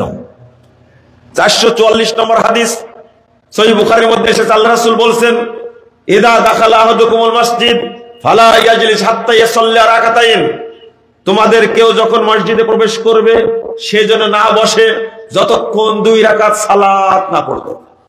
সালাত 2 রাকাত পড়েই বসতে হবে। মসজিদ শহীদ ভাই তৈরি করেছে, 1 নম্বর কথা, সবই ঠিক আছে, কিন্তু মসজিদে ঢুকলে মসজিদের আদব হক আদায় করতে হবে। কথা কি বুঝতে পারছেন? বুঝেননি? আপনারা সবাই মিলে মসজিদ তৈরি করেছেন, আর যা ইচ্ছা তাই করবেন, চলবে না। মসজিদে ঢুকলে ডান পা দিয়ে ঢুকতে হবে, বলতে হবে আল্লাহুম্মা আফতাহ আলী আবওয়াবা রাহমাতিক, এইটা বলে মসজিদে ঢুকবেন। আপনি বসতে পারবেন না, অধিকার রাখেন না, 2 রাকাত সালাত পড়ে বসবেন। আবু কাতাদা রাদিয়াল্লাহু আনহু বলছেন, আমি একদিন মসজিদে ঢুকলাম, ওয়াজালিসু রাসূলুল্লাহ সাল্লাল্লাহু আলাইহি ওয়াসাল্লাম বাইনা জাহরানিহিম, লোকদের মাঝে আল্লাহ রাসূল বসে আছেন, ফাজালাস্তু মাহুম, আমিও বসে গেলাম। 930 নম্বর হাদিস। আল্লাহ রাসূল বলছেন, এবার আবু কাতাদা রাদিয়াল্লাহু আনহু বলছেন যে আমিও বসে গেলাম সবাইকে বসে দেখে। আল্লাহ রাসূল বলেছেন মা মানাকা আন তুসাল্লি রাকাতাইন, এই আবু কাতাদা, তোমাকে কিসে খোঁচা মারলো, কিসে নিষেধ করলো 2 রাকাত পড়লে না কেন? তখন আবু কাতাদা রাদিয়াল্লাহু আনহু বলছেন আল্লাহ রাসূল আপনারা বসে আছেন তো আমিও বসে পড়লাম। তখন বলছেন ইদা দাখালা আহাদুকুম মাসজিদ ফালা ইয়াজলিস হাত্তা ইয়াসাল্লি রাকাতাyn, শোনো কেউ যদি মসজিদে ঢোকে সেজন্য না বসে যতক্ষণ সালাত আদায় না করবে। 2 রাকাত পরে 2 রাকাত সালাত আদায় করা চাইলেন। এমনকি জুমার খুতবা দিচ্ছেন ইমাম, জুমার খুতবা দিচ্ছেন ইমাম, তখনও আপনাকে গিয়ে সালাত পড়তে হবে, এটা ওয়াজিব। আচ্ছা, আল্লাহ রাসূলের খুতবা বেশি গুরুত্বপূর্ণ ছিল না আপনার খুতবা বেশি গুরুত্বপূর্ণ? জাবের রাদিয়াল্লাহু আনহু বলছেন দাখালা রাজুলুন ফিল মসজিদ ওয়া খাতামান নাস রাসূলুল্লাহ সাল্লাল্লাহু আলাইহি ওয়াসাল্লাম। আল্লাহ রাসূল খুতবা দিচ্ছেন, ইতিমধ্যে এক ব্যক্তি মসজিদে ঢুকে বসে পড়েছেন। আল্লাহ রাসূল জিজ্ঞেস করলেন সাল্লাইতা, এই সালাত পড়েছো? লা, পড়িনি। কুম ফাসাল্লি রাকাতাইন, দাঁড়াও 2 রাকাত পড়ো, পাওজিদ সংক্ষেপ করো। দলিল পেলেন আপনি? তাহলে রাসূল সাল্লাল্লাহু আলাইহি ওয়াসাল্লাম খুতবা দিয়েছেন, তখন যদি 2 রাকাত সালাত পড়তে ওয়াজিব হয় পড়া, তাহলে আমি কেন পড়ব না? আমি আপনাদের অনুরোধ করব, বিশেষ করে আকীদাটা শুদ্ধ করবেন, পরিষ্কার করবেন। যদি জিজ্ঞেস করা হয় আল্লাহ কোথায় আছেন, আমি আল্লাহর কাছে প্রশ্নের উত্তর দেব। কার কাছ থেকে? আল্লাহর পরিচয় আল্লাহ নিজেই দিচ্ছেন, আর রহমান আলাল আরশি ইস্তাওয়া, সূরা তাহা 5 নম্বর আয়াত। রহমান আল্লাহ আরশের উপরে উঠেছেন। কোথায়? আকীদার বিষয় যেভাবে বর্ণনা আছে ওইভাবে মানতে হবে। কিন্তু বাংলাদেশে অধিকাংশ মানুষ সেই কুফরি আকীদা পোষণ করে যে আল্লাহ সর্বত্র বিরাজমান। না না, আল্লাহর জ্ঞান, দৃষ্টি, শক্তি সর্বত্র কি বিরাজমান। আল্লাহ কোথায়? যখন আল্লাহ রাসূল মেরাজে গেলেন, কোথায়? মেরাজে। মুসা আলাইহিস সালাম কত আসমানে আছে? 6ষ্ঠ আসমানে। দেখা হলো 7ম আসমান ভেদ করে যখন আল্লাহ রাসূল আল্লাহর সাথে কথাবার্তা বলে ফিরে আসছেন, তাই না? মুসা আলাইহিস সালাম বললেন, তোমার উম্মতকে কি উপহার দিলেন? যে 50 ওয়াক্ত সালাত দিছে। কয় ওয়াক্ত? মুহাম্মদ তুমি যাও, তোমার উম্মত পারবে না। গেলেন 5 ওয়াক্ত কমাই দিলেন। আবার জিজ্ঞেস করলেন কত কমালো? বলছেন যে 5 কমাইছে। আর কত আছে তাহলে? 45। আবার যাবো, পারবো না। আচ্ছা, কোথায় যাচ্ছেন বলেন তো দেখি? বাংলাদেশে? আমেরিকায় যাচ্ছেন? কোথায় যাচ্ছেন? আল্লাহ 7ম আসমান উপরে আছে না? কোথায় যাচ্ছেন? আবার কমালেন, বললেন যে পারবে না। শেষে যখন 5 আছে তখন বলছে মোহাম্মদ যাও, তোমার উম্মত পারবে না। তখন বলছে যে আমি লজ্জা করলাম আর গেলাম না। দেখেন মুসা আলাইহিস সালাম কত অভিজ্ঞ মানুষ, বড় নবী, অনেক জানা নবী মুহাম্মদ সাল্লাল্লাহু আলাইহি সাল্লাম, কিন্তু অভিজ্ঞতা বেশি কার? কারণ তিনি আগে চড়াইছেন, তিনি চড়াইছেন আগে। এরপরেও বলছেন মোহাম্মদ যাও, আরো কমানি আসো, তোমার উম্মত পারবে না। বাস্তব না? পারেন 5 পড়তে? 5 ওয়াক্ত পড়তে কি পারেন? কত অলসতা করেন এই 5 ওয়াক্ত পড়তেই। 1500 বছর পূর্বে মুহাম্মদ সাল্লাল্লাহু আলাইহি সাল্লামের সাথে এইভাবে মুসা আলাইহিস সালামের কথা হয়েছে। বারবার আল্লাহর কাছে ফিরে যাচ্ছেন, বারবার ফিরে যাচ্ছেন আল্লাহর কাছে। ও মেরাজের রাত্রি যাপন করা যায়, কিন্তু আল্লাহ কোথায় আছে সেটা জানা যায় না, তাই না? নবীও চিনলেন আল্লাহ আছেন কোথায়? আরশের উপরে। মুসা আলাইহিস সালামও জানেন আল্লাহ আছে কোথায়? আরশের উপরে। আমিও জানি। আমি দোয়া করার সময় হাত কোন দিকে তুলি? এইদিকে। মিসাত দিলাম আল্লাহর কাছে, হাত কোন দিকে উঠে? ঢাকার দিকে। কোন দিকে উঠে? আরে বাচ্চা ছেলে তো কিছুই জানে না, ওকেও জিজ্ঞেস করবেন ও হাত তুলবে কোথায়? এটাই হলো নিয়ম। কিন্তু 90 বছর বুখারী পড়ানোর পরেও যদি আমরা না বুঝি আল্লাহ কোথায় আছে, তাহলে আর কত বছর পড়ালে বুঝবো? এটা কষ্ট না? এটা কষ্ট না? আর আল্লাহর পরিচয় আল্লাহ নিজেই বলছেন আল্লাহ কোথায়? সুম্মাস্তাওয়া আলাল আরশ। কত জায়গায় এসেছে বন্ধুরা আমার। তাহলে সর্বত্র বিরাজমান, এই কথাটা ঠিক না বেঠিক? বেঠিক। নবী মুহাম্মদ সাল্লাল্লাহু আলাইহি সাল্লাম নূরের তৈরি, এই কথা বললে কি ঈমান থাকবে? 3টা জাতি 3 জিনিস দ্বারা তৈরি। একটা হলো ফেরেশতারা নূরের তৈরি, জিনরা কিসের তৈরি? আগুনের, যা ধোঁয়া আছে। আর মানুষ কিসের? মাটির। নবী মুহাম্মদ সাল্লাল্লাহু আলাইহি সাল্লাম মাটির তৈরি নিঃসন্দেহে। তাহলে জিবরিল, মিকাইল, ইসরাফিল ফেরেশতা নূরের তৈরি, তাদের বউ বাচ্চা আছে? আছে? কোন সন্তান আছে? কিন্তু মুহাম্মদ সাল্লাল্লাহু আলাইহি ওয়াসাল্লামের সন্তান আছে তো। এগুলি কিছু অপব্যাখ্যা করা হয়, যেটা আমি ভ্রান্তির বেড়াতে ভ্রান্ত আকীদা বলো সঠিক আকীদা এই বইটার মধ্যে স্পষ্ট করে দিচ্ছি। এই আকীদা কোনগুলো ভুল কোনগুলো সঠিক এটা উল্লেখ করে দিছি। আজকে প্রথম প্রোগ্রাম হচ্ছে, তাই না? আলহামদুলিল্লাহ, ভবিষ্যতে আর প্রোগ্রাম হবে, এখানে আসবো, জুমার সালাত পড়বো, হালাকা হবে, আস্তে আস্তে আপনারা জেনে নেবেন ইনশাআল্লাহ। তাড়াহুড়ার দরকার নাই, ধৈর্য ধারণ করতে হবে, ইসলাম ছড়িয়ে পড়বে ইনশাআল্লাহ। ইনশাআল্লাহ। আমি সালাতের একটা ভুল ধরা দিচ্ছিলাম না, মুরব্বী বলছে ডান পায়ের বুড়া আঙ্গুলি সালাতে দাঁড়ানোর সময় যেখানে থাকবে ওখানেই থাকবে, ওখানে নড়ানো যাবে না। দলিল নেই, দলিল না থাকলে আপনি বলতে পারবেন না। যেমন আমাদের দেশে প্রচলিত আছে আল্লাহু আকবার বলে হাত বাঁধবেন, মহিলারা বাঁধবে বুকের উপরে আর পুরুষরা বাঁধবে কোথায়? নাভির নিচে। শুনেন ভালো করে বলছি, এই যে পার্থক্য, মহিলারা বুকের উপরে আর পুরুষরা কি নাভির নিচে, এই পার্থক্যের কোন দলিল নাই। থাকলে বলতাম, দেখুন বুকের উপরে নারী পুরুষ সবাই হাত বাঁধবে, বুকের উপরে হাত বাঁধার হাদিস সহিহ, নাভির নিচে হাত বাঁধার হাদিস এসেছে, যারা বর্ণনা করেছেন তারাই জয়ীফ বলেছেন। আমি জয়ীফ বললে কি অপরাধ? ইমাম আবু দাউদ রাহিমাহুল্লাহ 275 হিজরিতে মারা গেছেন, তিনি আবু দাউদের মধ্যে হাদিস নিয়ে এসে বলছেন নাভির নিচে হাত বাঁধার হাদিসগুলো জয়ীফ, বুকের উপরে হাত বাঁধার হাদিস কি সহিহ। তা আমি বলছি, কথাটা আমি বললে অপরাধ কেন? সালাতে জোরে আমিন বলার হাদিস, আস্তে আমিন বলার হাদিস দুইটাই ইমাম তিরমিজি নিয়ে এসেছেন, দুইটাই নিয়ে এসেছেন। নিয়ে আসার পরে তিনি বলছেন আস্তে আমিন বলার হাদিস জয়ীফ। আমি বর্ণনা করছি মাত্র, আমার কি অপরাধ এটা? আমি নিজে নিজে কেন বলতে যাব? আমি এটাই বোঝাতে চাইলাম এতক্ষণ। এটা তো বললাম জাল জয়ীফ হাদিস, কিন্তু ভুয়া আমল এত বেশি। ওযুতে ঘাড় মাসা করি না, ঘাড় মাসা করি, যত বেদাত সবগুলো আবিষ্কার করেছে কে? ইবলিস, শয়তান। আল্লাহ বলছেন 112 নম্বর আয়াত, 121 নম্বর আয়াত সূরা আনআম, সহিহ বুখারীর হাদিস। আপনি দেখবেন কিভাবে শুনে, কিভাবে শয়তান একজনের ঘাড় ধরে আরেকজন উঠে একবারে চলে যায় ফেরেশতাদের কাছে। আল্লাহ রাসূল বলছেন 3210 নম্বর হাদিস সহিহ বুখারীর মধ্যে এসেছে যে ইন্নাল মালাইকা তানজিলু ফিল আনানাই ফি সাহাব, মেঘের মধ্যে ফেরেশতারা মিটিং করে, তাসকারুল আমরা মাকুদিয়াল আমরা, তারা যে কালকে যা বাস্তবায়িত হবে এটা নিয়ে আলোচনা করে। তখন ইবলিস একজনের কাঁধে উপরে আরেকজনের কাঁধে উঠে চেলারা ওই পর্যন্ত যায়।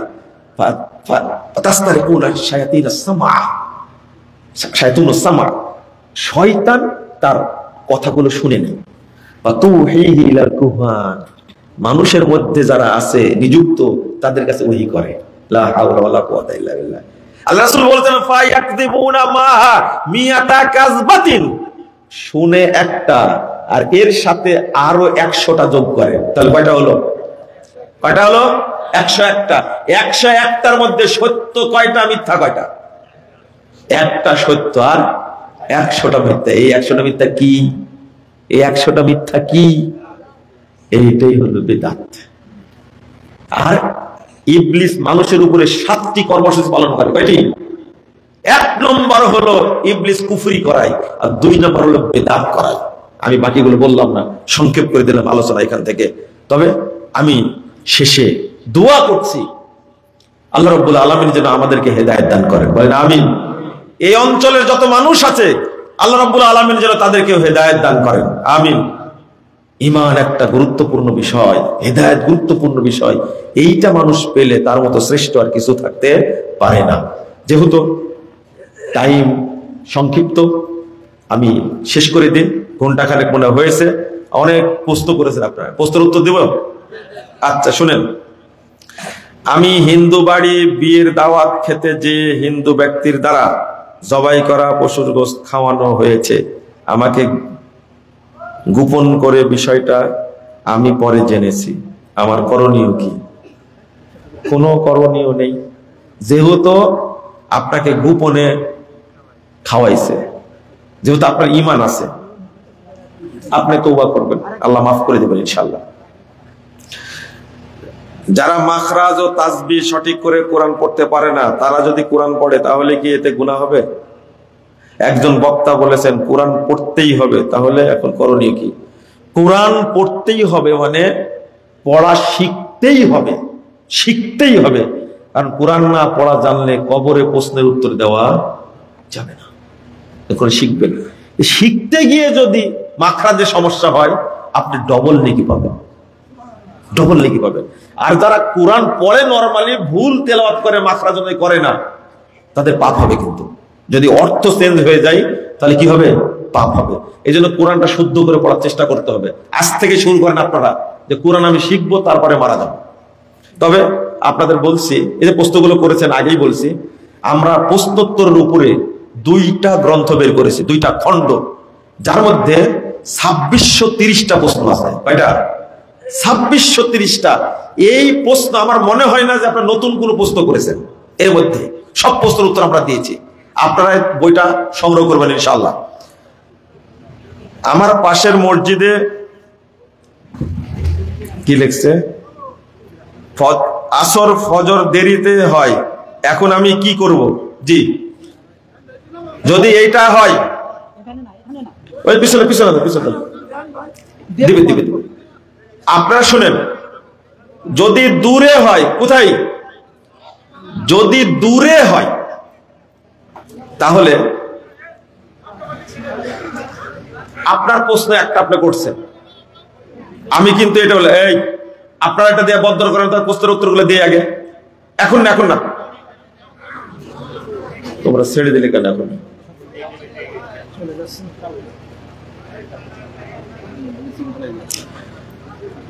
যদি আসর এবং ফজর সালাত দেরিতে পড়ে, বুঝতে পারলেন?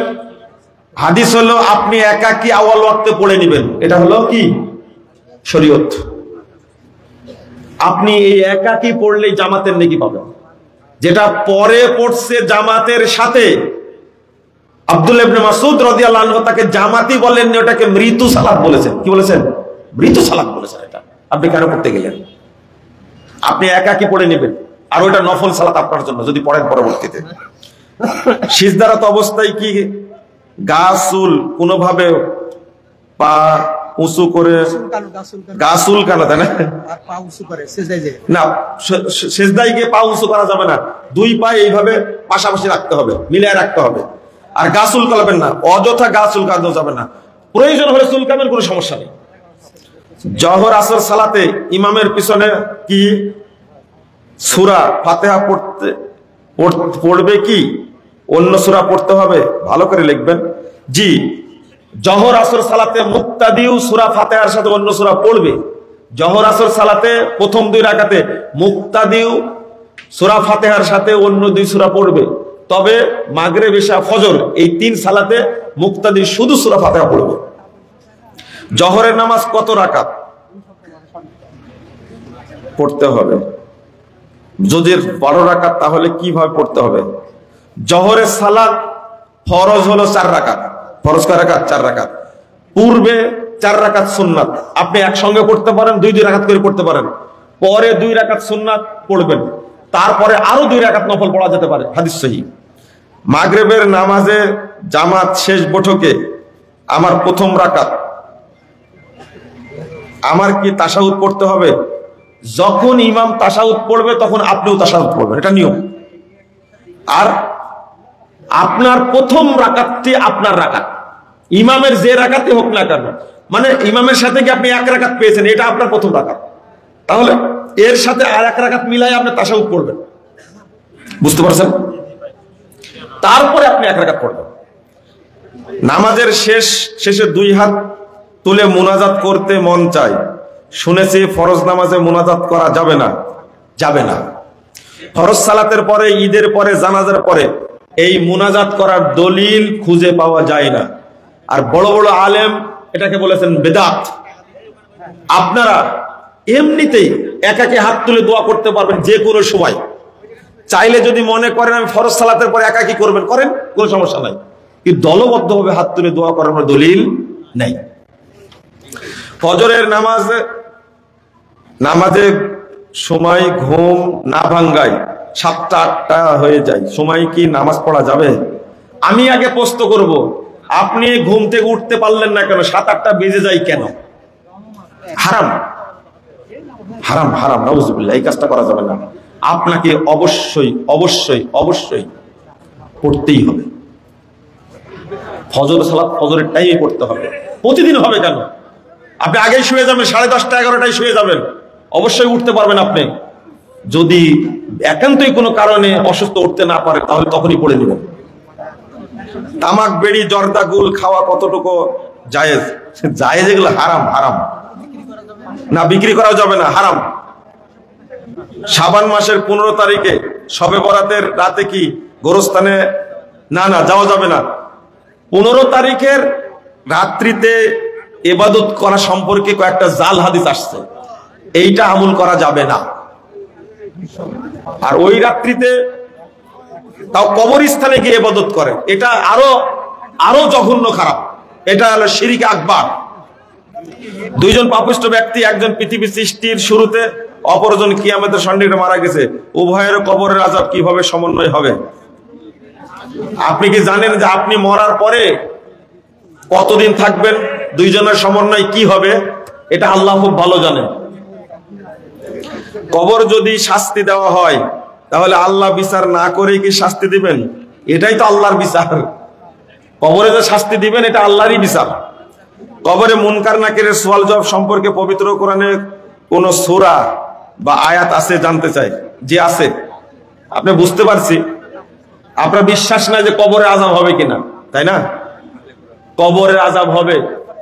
আহলে কোরআন যারা কোরআন পড়ে ওরা কোরআনও বোঝে না, হাদিসও বোঝে না, সাবধান তাদের ব্যাপারে। ইলিয়াসি তাবলীগ করা যাবে কিনা? না। ইলিয়াসি তাবলীগ করেন, রাসূলের তাবলীগ করবেন, ইলিয়াসি তাবলীগ করবেন কেন?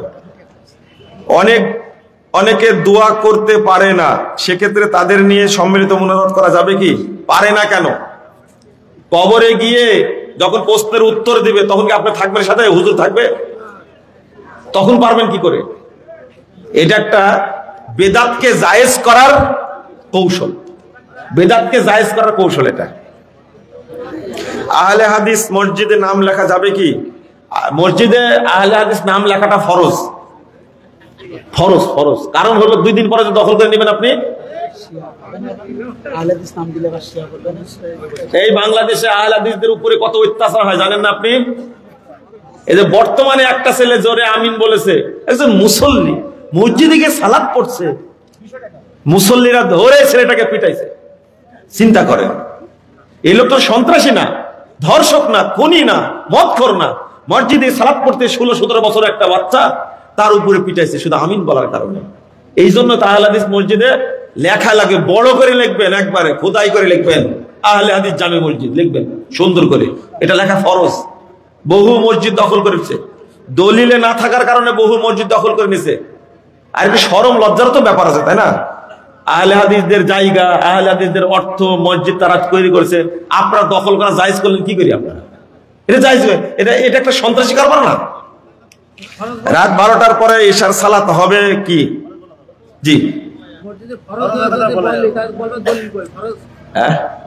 আপনি কি বুঝেননি বিষয়টা? কি জন্য বললাম? আপনি বলবেন যে দাড়ি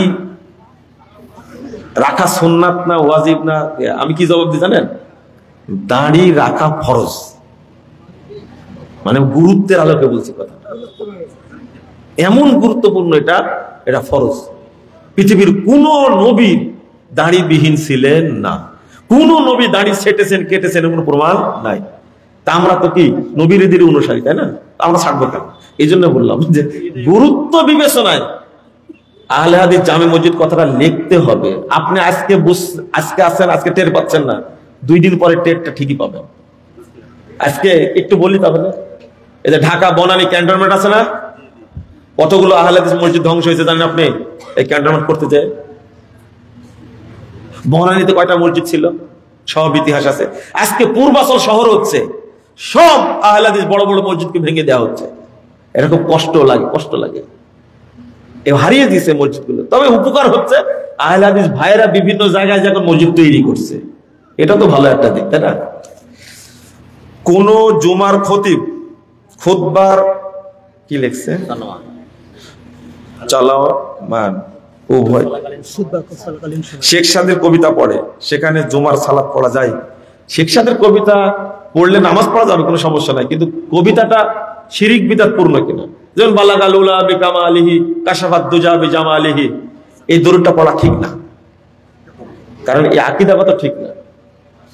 মসজিদে প্রবেশ করে খুতবা চলাকালীন সময়ে কোন সালাত আদায় করা জায়েজ হবে কি? আমি এখনই তো বললাম 2 রাকাত পড়ে বসতেই হবে। কবর কেন্দ্রিক কোন প্রতিষ্ঠানে চাকরি করা যাবে কি? কবর কেন্দ্রিক কোন প্রতিষ্ঠান মানে কি মাজার? মাজারে চাকরি করা হারাম, দারোয়ান থাকাটাও হারাম।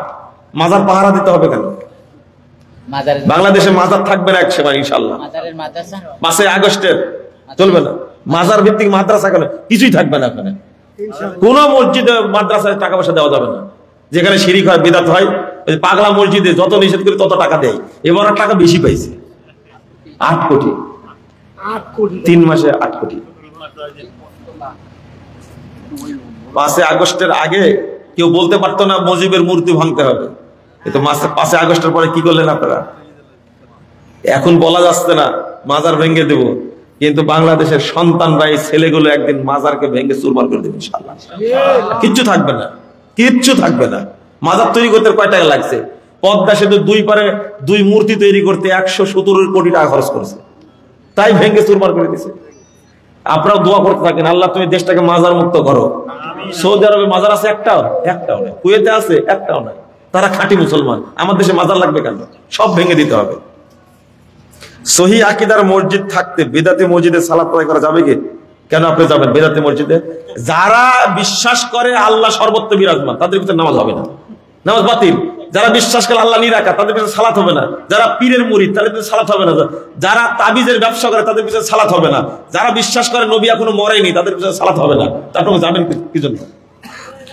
মাইয়েতের গোসল করানোর সুন্নাতি পদ্ধতি কি? যদি কোনো বই থাকে তাহলে নাম বলবেন। ওই যে সালাতের বইয়ের মধ্যে আছে, জি বইয়ের মধ্যে উল্লেখ করা আছে একবারে। তবে এখানে বলে দিই, মাইয়েতকে কুলি করাবেন না, মুখটা কি ভিজা কাপড় দিয়ে মুছা দেবেন, আর নাকে পানি দিবেন না, ভিজা কাপড় দিয়ে কি। এটা আমরা অনেকেই ভুল করি। না, পেটে চাপ দিতে হবে না, কিছু করতে হবে না, মুখ কাটতে হবে না, চুল কাটতে হবে না, ওইভাবে দাফন করবেন। তো মুখে কুলি করার জন্য মুখে পানি দিবেন না, কারণ পানি দেওয়ার কারণে, নাকে পানি দেওয়ার কারণে ময়লা বেরিয়ে যেতে পারে। তাও একই কোনো সমস্যা নেই। কোন ব্যক্তি সফরে মুমিন মুসলমানকে যদি খাওয়ায় তবে 1 টাকা খাওয়ালে 1 লক্ষ টাকার নেকি তাহার আমুলনামা লেখা হয়। এটা কি হাদিসের কথা না আবেগী কথা? তাই না, মুখারির কথা। এক মুরব্বী বলছে রাওয়াহুল মুখারি, মানে মুখের হাদিস। রাওয়াহুল মুখারি। হ্যাঁ, অসুস্থ ব্যক্তির জন্য জালালি খতম দেওয়া যাবে কি? এটা এখনো আছে? তওবা, এটা বিদআত। মাইয়াতের জন্য 3টা কাজ করবেন শুধু। 1, তার জন্য দোয়া করবেন। 2, তার জন্য সাদাকা করবেন। 3, তার জন্য হজ করবেন যদি হজ না করে যায়। 4, তিনি যদি ফরজ সিয়াম কাজা করে যান তাহলে এটা পালন করবেন। এছাড়া আর কোনো আমল নাই। জমি বন্ধকের ক্ষেত্রে শরীয়তের পদ্ধতি কি? চলে কোনটা সেটা বলেন। বন্ধকটা চলে মানে আমি টাকা নিলাম, জমি দিলাম, তাই না? আমি টাকা দিলাম আর জমি নিলাম, যতদিন আপনি টাকা ফেরত না দিবেন তত কি বলে এটাকে? বন্ধক। একবারে শুয়োরের রক্ত হারাম, এটা হারাম। হারাম আবার ঠিক বলছে, ঠিক বলেই তো বলছি আমি। খবরদার, ইমাম সাহেবও যদি এই কাজ করে তবু হারাম। বরং কি করবেন? লিজ নেওয়া যায়। কি নেওয়া? লিজ। 5 বছর 1 বছরের চুক্তিতে নিলেন, বছর শেষ ফিরে পেলাম আমি, টাকা ফেরত নাই। এটা লিজ, এটা শরীয়ত, এটা শরীয়ত। কিন্তু হারাম খাওয়া যায় না, এই জন্য নতুন চেঞ্জ করেছে।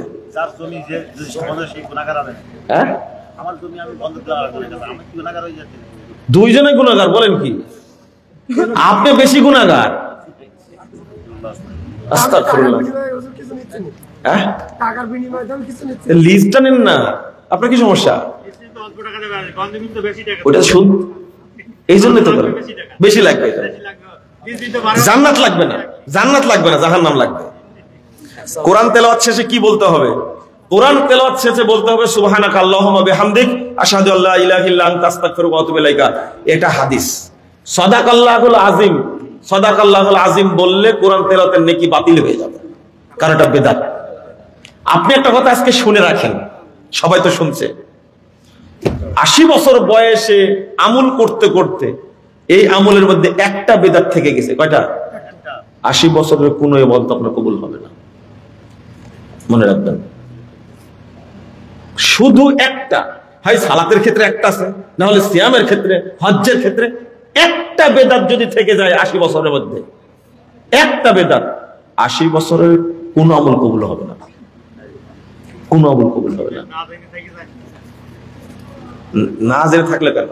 না জানি থাকলে তো অনেক কিছু আল্লাহ মাফ করে দিবেন। আচ্ছা, না জেনে কোন টাকা পড়াইছেন আপনি? পড়াইছেন? বুঝেননি কথা, তাই না? আপনি না জেনে কোনোদিন কারেন্টের তারে হাত দিচ্ছেন?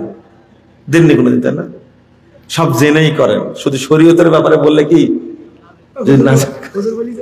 হুজুর বলেছে, তাই না? হুজুর বলেছে গাই সাড়া হলে সমস্যা নাই। পিতা মাতার বিনা অনুমতিতে বিয়ে করা যাবে কি? আপনি মহিলা না পুরুষ সেটা বলেননি তো? পুরুষ বলেছে, তাই না? আপনি বিয়ে করতে পারেন, কিন্তু বিয়ে করার পর যদি বাপ বলে যে বউ রাখা যাবে না, তাহলে ছাড়াও লাগবে। আগে চিন্তা করতে হবে যে বউ রাখতে পারবো কিনা। এই চিন্তা করে আপনাকে কি করতে, বিয়েটা করতে হবে। ছেলের বিয়ের জন্য অভিভাবকের অনুমতি লাগে না, ছেলের বিয়ের জন্য অভিভাবকের অনুমতি লাগে না, পরামর্শ নিতে পারে। কিন্তু যদি বউ টিকাতে চান, তাহলে বাপ মায়ের সাথে পরামর্শ করে করবেন। আপনি বউ নিয়ে আসলেন, বাপ বললো তোর বউকে নিয়ে চলে যান, কোনো উপায় নেই। কারণ বাপ মরার আগে আপনার কিচ্ছু নাই। আপনি যদি 10,000 কোটি টাকার মালিক হন, বাপ বেঁচে আছে, আপনি 1 টাকারও মালিক না, সব টাকার মালিক বাপ। এটা হলো হাদিস। এই জন্য বাপকে প্রাধান্য দিতে হবে। কিন্তু মেয়ে যদি বিয়ে করে, অভিভাবক বা বাপের অনুমতি ছাড়া বিয়ে হারাম, চলবে না। কোন ইমামের পিছনে সালাত হবে না। কোন ইমামের পিছনে সালাত হবে না বলে দিলাম না? যেহেতু প্রশ্ন করেছেন উত্তর দিই। এক, যে ব্যক্তি আকীদাগত কুফরি আকীদায় বিশ্বাসী, তার পিছনে সালাত হবে না। যেমন বিশ্বাস করে মিলাদ মাহফিলে উপস্থিত হলে আল্লাহর নবী সেখানে উপস্থিত হয় এবং বরকত হয় ওই জায়গাতে, এটা কুফরি আকীদা, এর পিছনে নামাজ হবে না। যে ব্যক্তি বিশ্বাস করে নবী গায়েব জানতেন, তার পিছনে নামাজ হবে না। ওলিয়া উলিয়া গায়েব জানে, তার পিছনে নামাজ হবে না। যে বিশ্বাস করে যে নবী এখনো মরেনি, তার পিছনে নামাজ হবে না। যে ব্যক্তি বিশ্বাস করে আল্লাহ সর্বত্র বিরাজমান, তার পিছনে নামাজ হবে না। যে ব্যক্তি বিশ্বাস করে আল্লাহ নিরাকার, তার পিছনে নামাজ হবে না। যে তাবিজের ব্যবসা করে, তার পিছনে নামাজ হবে না। বুঝতে পেরেছেন আশা করি? না, জর্দা, গুল খায়, হারাম খায়, মদ খায়, তার পিছনে আপনার সালাত হবে, কিন্তু ওর সালাত হবে না। আপনাদের হবে, বাসায় পড়বেন।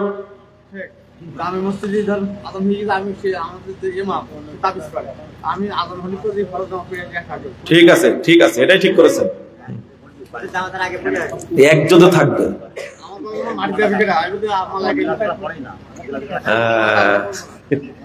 জবাব বহু মানুষ পাওয়া যাবে ইনশাআল্লাহ। নারী ও পুরুষের সালাতের কোনো পার্থক্য আছে কি? না, পদ্ধতি কোনো পার্থক্য নেই। পর্দা সংক্রান্ত বিষয়ে আছে। নারীরা যখন ইমাম হবে, নারীদের মধ্যে সালাত পড়বে, তখন কাতারের মাঝখানে দাঁড়িয়ে সালাত আদায় করবে, এটা একটা। আর পদ্ধতিগত বলতে সালাতের পদ্ধতি কোনো পার্থক্য নেই। পুরুষরা সালাত আদায় করবে, টাকনোর উপরে প্যান্ট থাকবে, আর মহিলারাও পায়ের উপরের পাতা বের করে সালাত পড়তে পারবে, কোনো সমস্যা নাই। পায়ের পাতা ঢাকার হাদিসটা জয়ীফ, ঠিক আছে? এটাও মহিলা পুরুষের কোনো পার্থক্য না, আশা করি স্পষ্ট হয়েছে। তবে গুরুত্বপূর্ণ মাসালা হলো, মহিলারা যদি বাহিরে বের হয়, তাহলে তাদের স্যান্ডেল বা জুতা মোজা দেখা যাবে না। বোরকাটা মাটির সাথে ছেঁচড়ে যেতে হবে, এটা হলো সুন্নাতি বোরকা। আর আধা চাড়া, এটা হলো শয়তানি বোরকা, এটা চলবে না। তাবিজ ব্যবহার করা যাবে কি? শিরিক, শিরিক। তাবিজ যদি ব্যবহার করতে মারা যান, তাহলে বেঈমান হয়ে মারা গেলেন আপনি, সাবধান। গুল, জর্দা, বিড়ি খেলে ইবাদত কবুল হবে কি? হবে না। আমাদের এলাকায় মানুষেরা আহলে হাদিসদেরকে হিন্দু, শিয়া বিভিন্ন নামে আখ্যায়িত করে। আহারে, আরো 3 অভিযোগ করে। কি অভিযোগ? আমরাও নাকি মানুষদেরকে টাকা দিয়ে শুনেন, মানুষ সম্পর্কে যদি একটা মিথ্যা কথা বলে, এটা কিন্তু অপবাদ। এটা কি অপবাদ? যেমন গোটা দেশে প্রচার করেছে আহলে হাদিস মসজিদ মানে শিয়া মসজিদ। একটা রিক্সা চালকও জানে, রিক্সা চালক শিয়া বুঝে, কাদিয়ানি বুঝে। কারা প্রচার করেছে? ওই যে দাড়িওয়ালা, টুপিওয়ালা, পাগড়িওয়ালা এক শ্রেণীর লোক আছে না, এরাই মানুষকে পরিচয় করা দিয়েছে এরা হলো শিয়া, এরা হলো কাদিয়ানি। এই হুজুরের কাজটা করেছে। এদের যে কি শাস্তি হবে! আমিন বললেই যদি কাদিয়ানি হয়, তাহলে মক্কা মদিনার ইমামগণ কি কাদিয়ানি? ওখানে যান কেন? নামাজ পড়েন কেন? বাংলাদেশে আহলে হাদিসদের পিছনে নাকি নামাজ হয় না, মক্কা মদিনায় হজ করতে যান কেন?